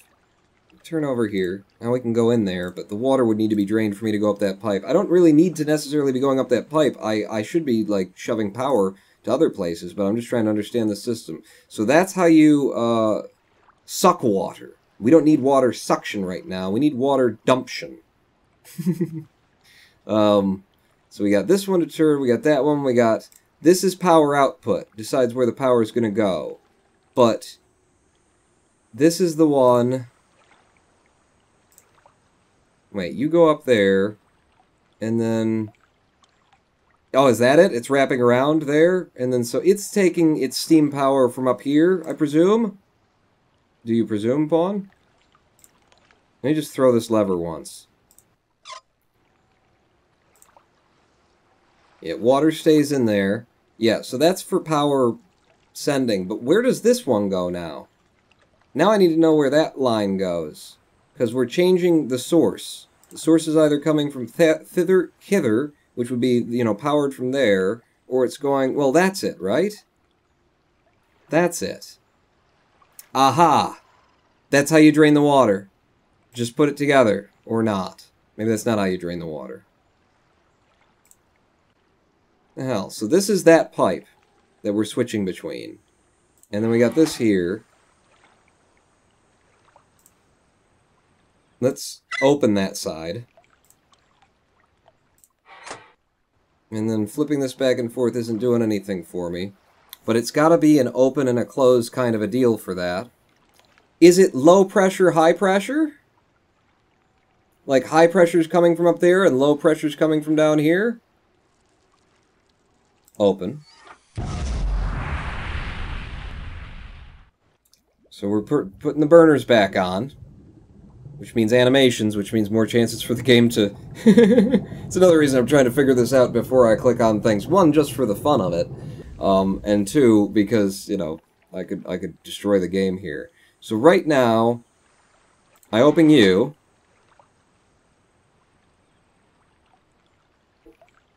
I really don't know. I really don't know. Close you back up. This is the one that I think is a suction. That it sucks water in from that side of things. This thing's been doing absolutely nothing for me. We've got it under power right now anyway. And I mean, this pipe, where it goes in, is right at the water line or under the water line. Which wouldn't make sense for this to be power transmission. You know, you wouldn't want the power in... These should be steam lines, specifically. So my assumption, based on that, is that this is just above the water line, and that you're getting a... I don't know. I really don't know. Hit the lever on the side again. This one? This one on the side, true 5. Go out to the other valve in the middle of the lake and open that? Questions Germasian? Okay, I don't know why I don't think you've hit it under these exact circumstances since I've been watching. This one on the edge? The one at the side? Open you up, and that should be transmission of, if I understand what's going on here, transmission of energy from somewhere up there. Like, I really kind of need a better view of that pipe wrapping around there. If I walk out here and turn back to the left, can I see where that pipe's headed? No, it's being... Let's go out to the end, like Germasian said, and have a look, see what's going on out here. I'm going to Control S. I'm going to save us again from this point. How are you playing this? I only played it when it was a 5 CD set, says Worm Seeker. It's available on Steam and apparently GOG, and it's apparently playing in a Windows 95 virtual environment in order to play it on Windows 10, and it does keep crashing on us very much because of that. So if I turn this to here, that should make our output, or it should connect our output. I mean, if this lever is, you know, indicating through, then that should be connecting this pipe through right there, which is the one that we've selected right now, I think. Now, having done that, what? I don't know. GOG and ScumVM is the way to go, says Master Melkor. And apparently that's what I'm going to do, or I'm going to rip the files out of the Steam directory and shove them through Scum Virtual Manager in order to create a Windows 95 virtual environment so that when I click, we don't crash the game as we've just done. Okay, here's going to be the challenge for the live. This is the rest of the live stream right now, is I want to figure this out to a point where I've at least gotten it to do something. And when we do, it'll be the end of this live stream. It'll be the end of playing Riven, until or unless I can get a consistent system that doesn't fail on me so regularly. And in fact, this time it failed to the point where I can't even get the file menu up for it. So that was a hard crash. I just saved though, so we're fine for, you know, where we happen to be in the game. I'll end the thing, and then I'll give it a couple of seconds so that I'm not starting the game while the Steam process is still unstarting the game. Raid Saboteurs incoming! Hello, Cool Cat Terry! Did you just finish the live stream? Welcome! And if you get the GOG version, I believe you will get the Windows 100 patch. Oh god, did they come out with 100 already? 10 was so shit. Multiplying that by itself couldn't get any better. I'd love to play it again, but I'll try those versions rather than Steam. Yes, apparently that's what you want to do for now. Also, Master Melkor is telling us that the makers of the Myst series are preparing a version for Windows 10 compatibility and releasing all of the Myst games in series. Which, if they do that and I get like a consistent playable version of all the Myst games, we will go one by one through those damn games because, oh, I loved them. I loved them up to a certain one where I just couldn't figure it out, couldn't get past it, could not make sense of it. I think it might have been Myst 4 or Myst 5. And honestly, this is my favorite game because, I mean, Myst would probably be my favorite series of games also. But this is my favorite game of them because it improved upon the formula. It came up with something completely new. It's fucking beautiful. I mean, for the time it was beautiful, and it's still beautiful. Myst 3, they did some new things, and I love what they were doing with, like, experimenting with, they were still doing, okay, later Myst games started using, the concept of skyboxes in order to wrap their pre-rendered images of their beautiful worlds that they created in skyboxes so that you could finally look around from each position in the world. So now when you click, you do just suddenly move to another place, but now you can mouse around and look in all the directions because it's being, the images are being distorted around a skybox that's right around you so that you can see in all of the directions that are around you, and that was cool.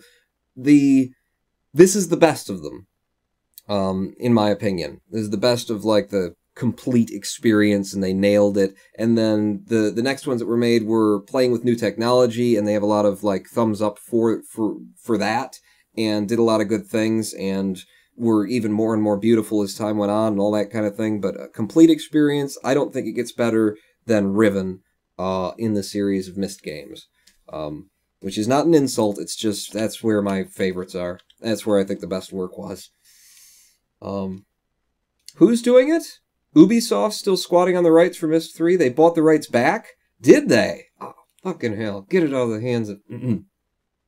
Alright, let's open our save file. Curious. Riven is quite curious. Alright, we're back here. Give me a couple of zooms on the old magnifier. And we're in again. And then right-click, left-click, in and out. And we're in again. So I had not, at that save point, gone out here and flipped the switch. So let's go out here, pull you in that direction, step away, go back over, because now we've got the pipe that's coming out of the boiler is connected to that hub. I presume it's going to deliver power to... I don't know why you would have a switch there, actually. There has to be another source of power if you're switching it. Maybe the power always comes in, but then why would you have a switch that directs at itself? Hang on. Hang on. I hate to go back out because again, this is one of the places where it's been crashing on us. But here's my question then. If this switch, we've got this pipe, this pipe, this pipe. This one's going to the boiler, this one's going to the wood chipper. Don't know where that one's going because we haven't gone off in that direction yet, but can I put it out toward that one? I can't. So then this, if this being the source of power, maybe when I have this in line with this, that's sending the power off there. I'll bet that's it. Because why would you have a valve that shunts it back toward itself? That would just be closing the valve, which would not be good for a steam boiler. I wouldn't think. Who cheered? Cheer 5. Kickstarter Myst 25th Anniversary Collection. Go on linking the, is that like an active or an already closed Kickstarter?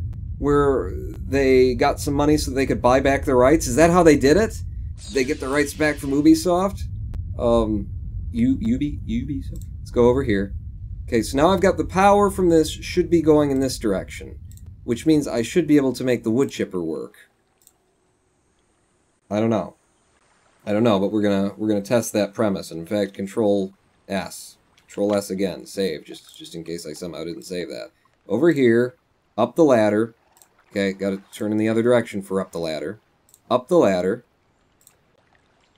Turn, pull lever.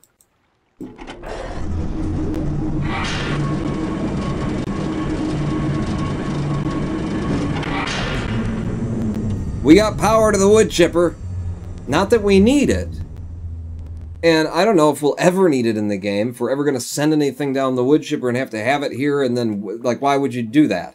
This is just here. This whole construction, this beautiful, magnificent, rusted piece of equipment just here so that you can prove to yourself, as I've just done, okay, I get it. This is where the power goes, and I've got the power transmitted out to there, and now I'm directing the power where I want it to go. Just here so that you can... Oh my god. Oh my god, Cyan. Cyan, I love you. Oh, I want to have your babies. Can I have more of your babies? Okay. So, there's no need to have the power going there. The other places we can send the power are like up the side of the mountain or up the side of the mountain. I wanted to empty this thing and figure out how that works. But anything that we do out here is not going to relate to that. So let's go back out to the center where we're doing power distribution. And I'm going to put the power over to the right. I think now that the center position puts the power down and out. But that's far away as far as I can see. So I'm going to put it out to the right now. And can I turn left and see where that's going? That's going up and over like that. Okay, don't know where it's going, but somewhere over there. And then if I look over in this direction, that's going up to there. So both of those places are connected via the same bridge, or at least this one's going up and over to something over the hill, whereas this one looks like it's going in there. That might be the better place to put it. But I'm going to put it there for now, and the last thing that I want to figure out before I will consider this puzzle solved is there's got to be a way to empty this water. So that we can get in there.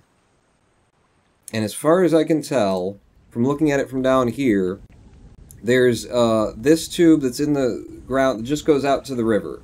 One of them is for suction, one of them is for release. Based on the water being in here and coming down through here, this has got to be the release pipe. So it goes out through there. And my thing is, I'm having trouble conceiving of how you get the water to force out of there. You got to have the machine still running? You got to still have it under power? No, you just drop it. It would be gravity fed. Maybe, though. Maybe if I create pressure, I close the system off, and then I create reverse pressure. Maybe. Maybe. Because there's no, like, valve that I've seen to open that up, and it's a huge pipe, so you wouldn't expect there to be a valve. Let me just, once more, go down there and see if there isn't something that I just didn't click on. Because I want to go in there and have a look at it. Can I go in there and have a look at it? No. No. Oh, can I do it from this angle? No. So yeah, I'm not seeing a valve for that. It would be a huge thing to have a valve on it. So it doesn't make sense. Boil the water off, says Germasian?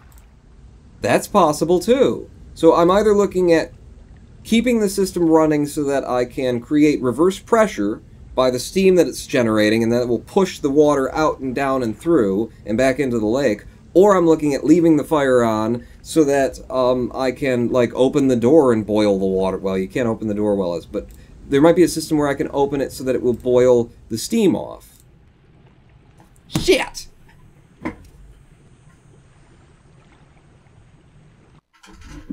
We're gonna figure this out, though. God damn it. We're gonna figure this out.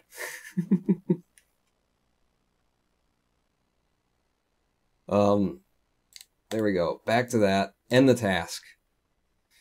End the task, and then give me my screen back for the streaming computer. And give me Riven back. These are the games. Look, I got Star Wars Knights of the Old Republic if you want to... I can provide any hints, tips that you want. It says, what any... Yeah? What any yob? How do you want that said? Because I like Watani Yob. Oh, Watani Yob, yes, son. That's hard to say. Watani Yob. Ano ino no namae wa nan desu ka? Watani Yob. No, I can't do it. Watani. It's what any Yob. What any YOB. That sounds fine to me. Watani. That's what you are now. To me. Everybody gets a name like people show up with names that are clearly, you know, it's, and then the two's supposed to be a two, or the two, and then you put it together and it turns into other words and stuff like that. And one of two things happen. Either I see that and I intentionally make it into the worst weird mispronunciation of it, or I don't and accomplish the same thing.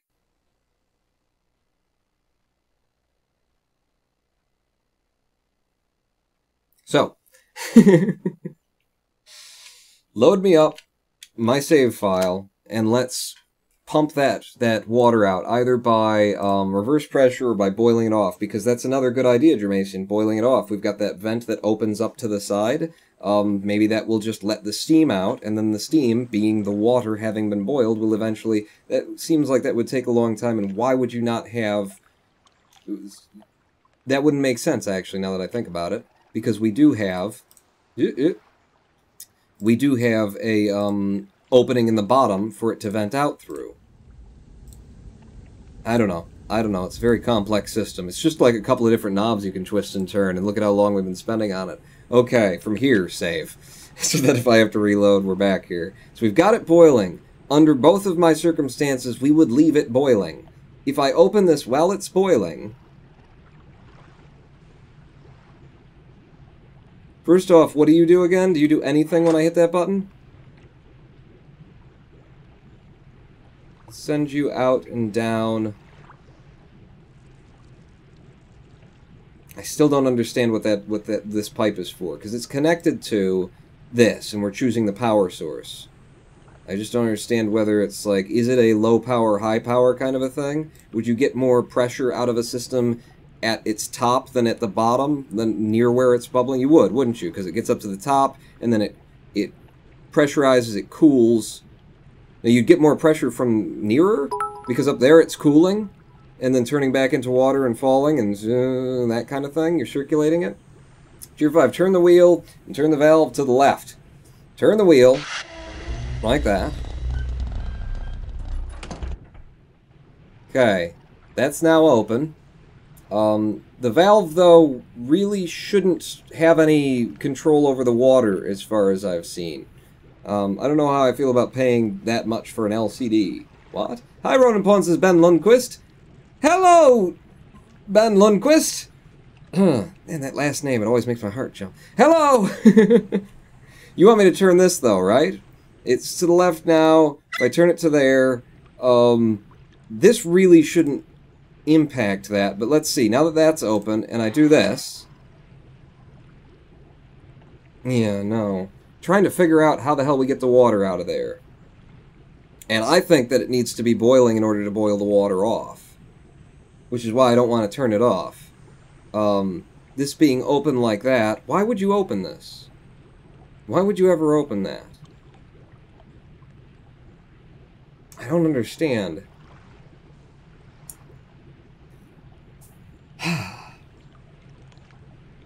There would be the same pressure throughout, says Kenneth, regardless of whether you were doing it at the top or in the middle. It would be equal pressure wherever you're taking the pressure out. That makes sense. That makes sense. I just, yeah. The hell are we doing?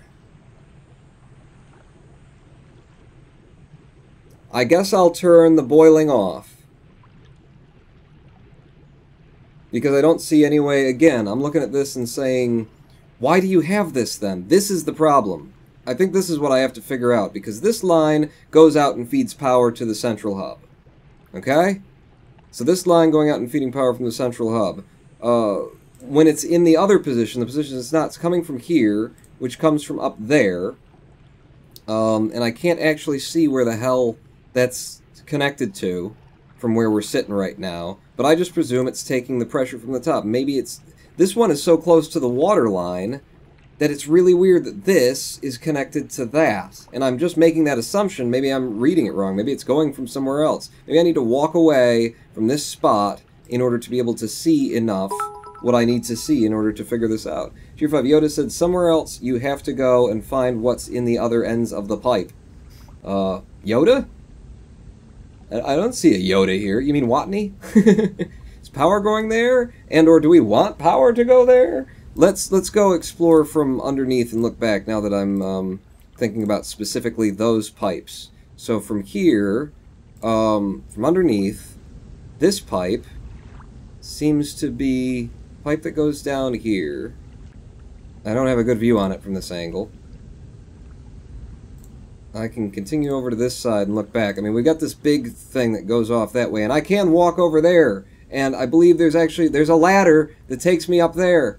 So there's things to explore, but that's not going to be in this live stream. I wanna figure this out. So the pipe that we've been connecting to is going through here. The pressure's coming out here, and then going up through this, like a turbine or something like that, and then going out that way and going down.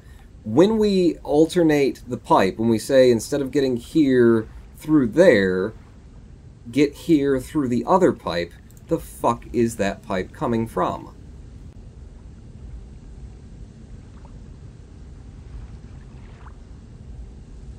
I mean, that looks like it, and it looks like it's connected to the very bottom.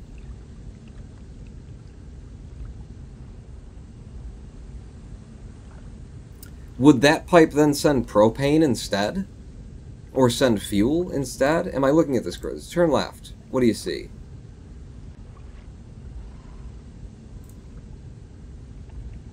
This one connects to there. No, that's a different pipe. This is the pipe that I'm curious about.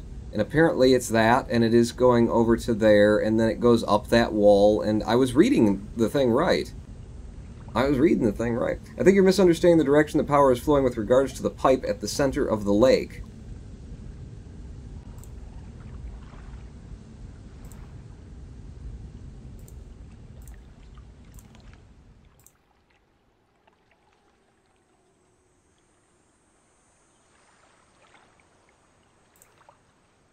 Are you suggesting that from here, the power will be flowing in there? That something is flowing from here to there? I mean, it's not, because I've got it shunted off to this section. And when we put power through this pipe and send it down there, I don't think so. We're sending the steam power out through here and over there, and then we were able to turn on the wood chipper. Comes through here, goes out to here, and then I decide where it's going, and it goes out to the wood chipper. I don't think we're receiving anything along this line. We'd have to be using it for two purposes, wouldn't we? Yeah, that's how we're getting energy to this thing. There's no other connection of, like, power connection that I see. Yeah. Yeah, I don't think so. We've got the fuel coming in from somewhere. I haven't really checked. The boiler isn't the thing providing power. It's geothermal energy from the lake.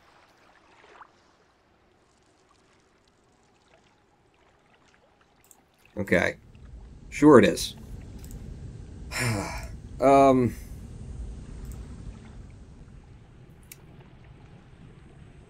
So are you saying then that if I turned this off, no more boiler power, boiler won't be powering it?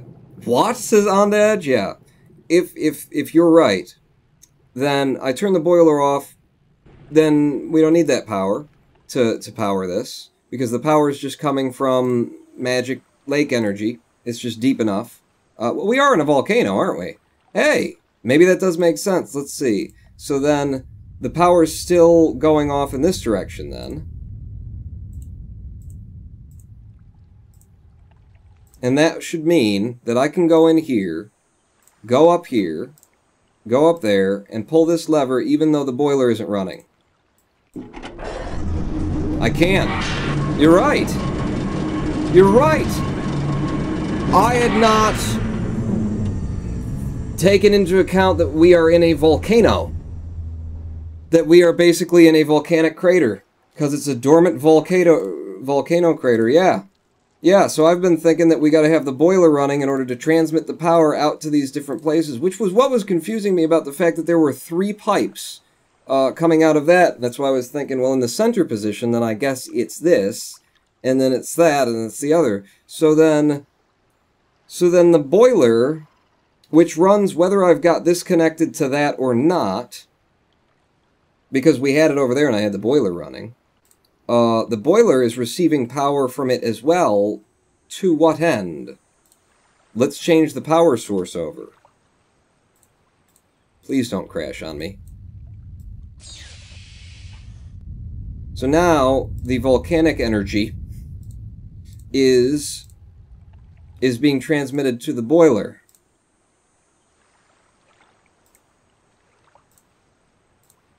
So this is an input, not an output.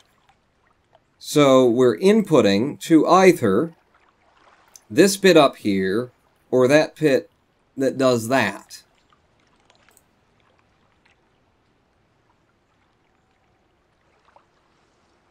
So if I put the energy off to that side,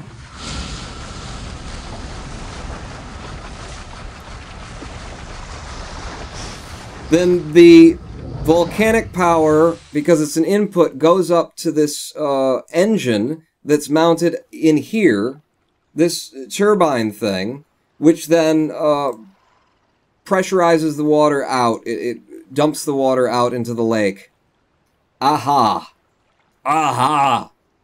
That was it. Thank you so much, whoever said that. Watney, thank you, because I was damn well convinced that was a output and not an input. Did not occur to me that that it was a volcano and the energy was coming from there. And now there is no water in the boiler, and that big pipe that goes up the mountain that I said that's got to be a secret tunnel to somewhere. Who wants to go down that tunnel and find out what's at the end of it? next time on Ronin Pawn live stream. I am the Ronin Pawn. We keep having so many problems with the game. We've been going for 3 hours, 40 minutes. I need to get a stabler installation of Riven if we're going to continue playing it. So I shall leave you on that cliffhanger. Thank you all for coming out. Thank you for your follows and your subs and your likes and your cheers and your all the other things, whatever. I really want to play this game and all the Myst games on stream. So if we can figure out a way to do that using ScumVM or any other method, then we will do that. But I will see you regardless. What is it today? Friday? It's a Friday? Is this a Friday? I will see you this Sunday at 4 p.m. back here for something. Not sure what game we'll play, but it will be a game, and we will play it.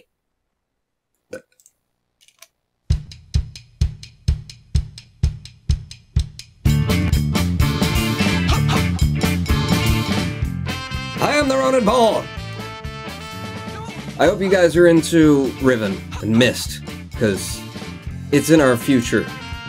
Thanks again for coming out. I'll see you next time. Pawn out.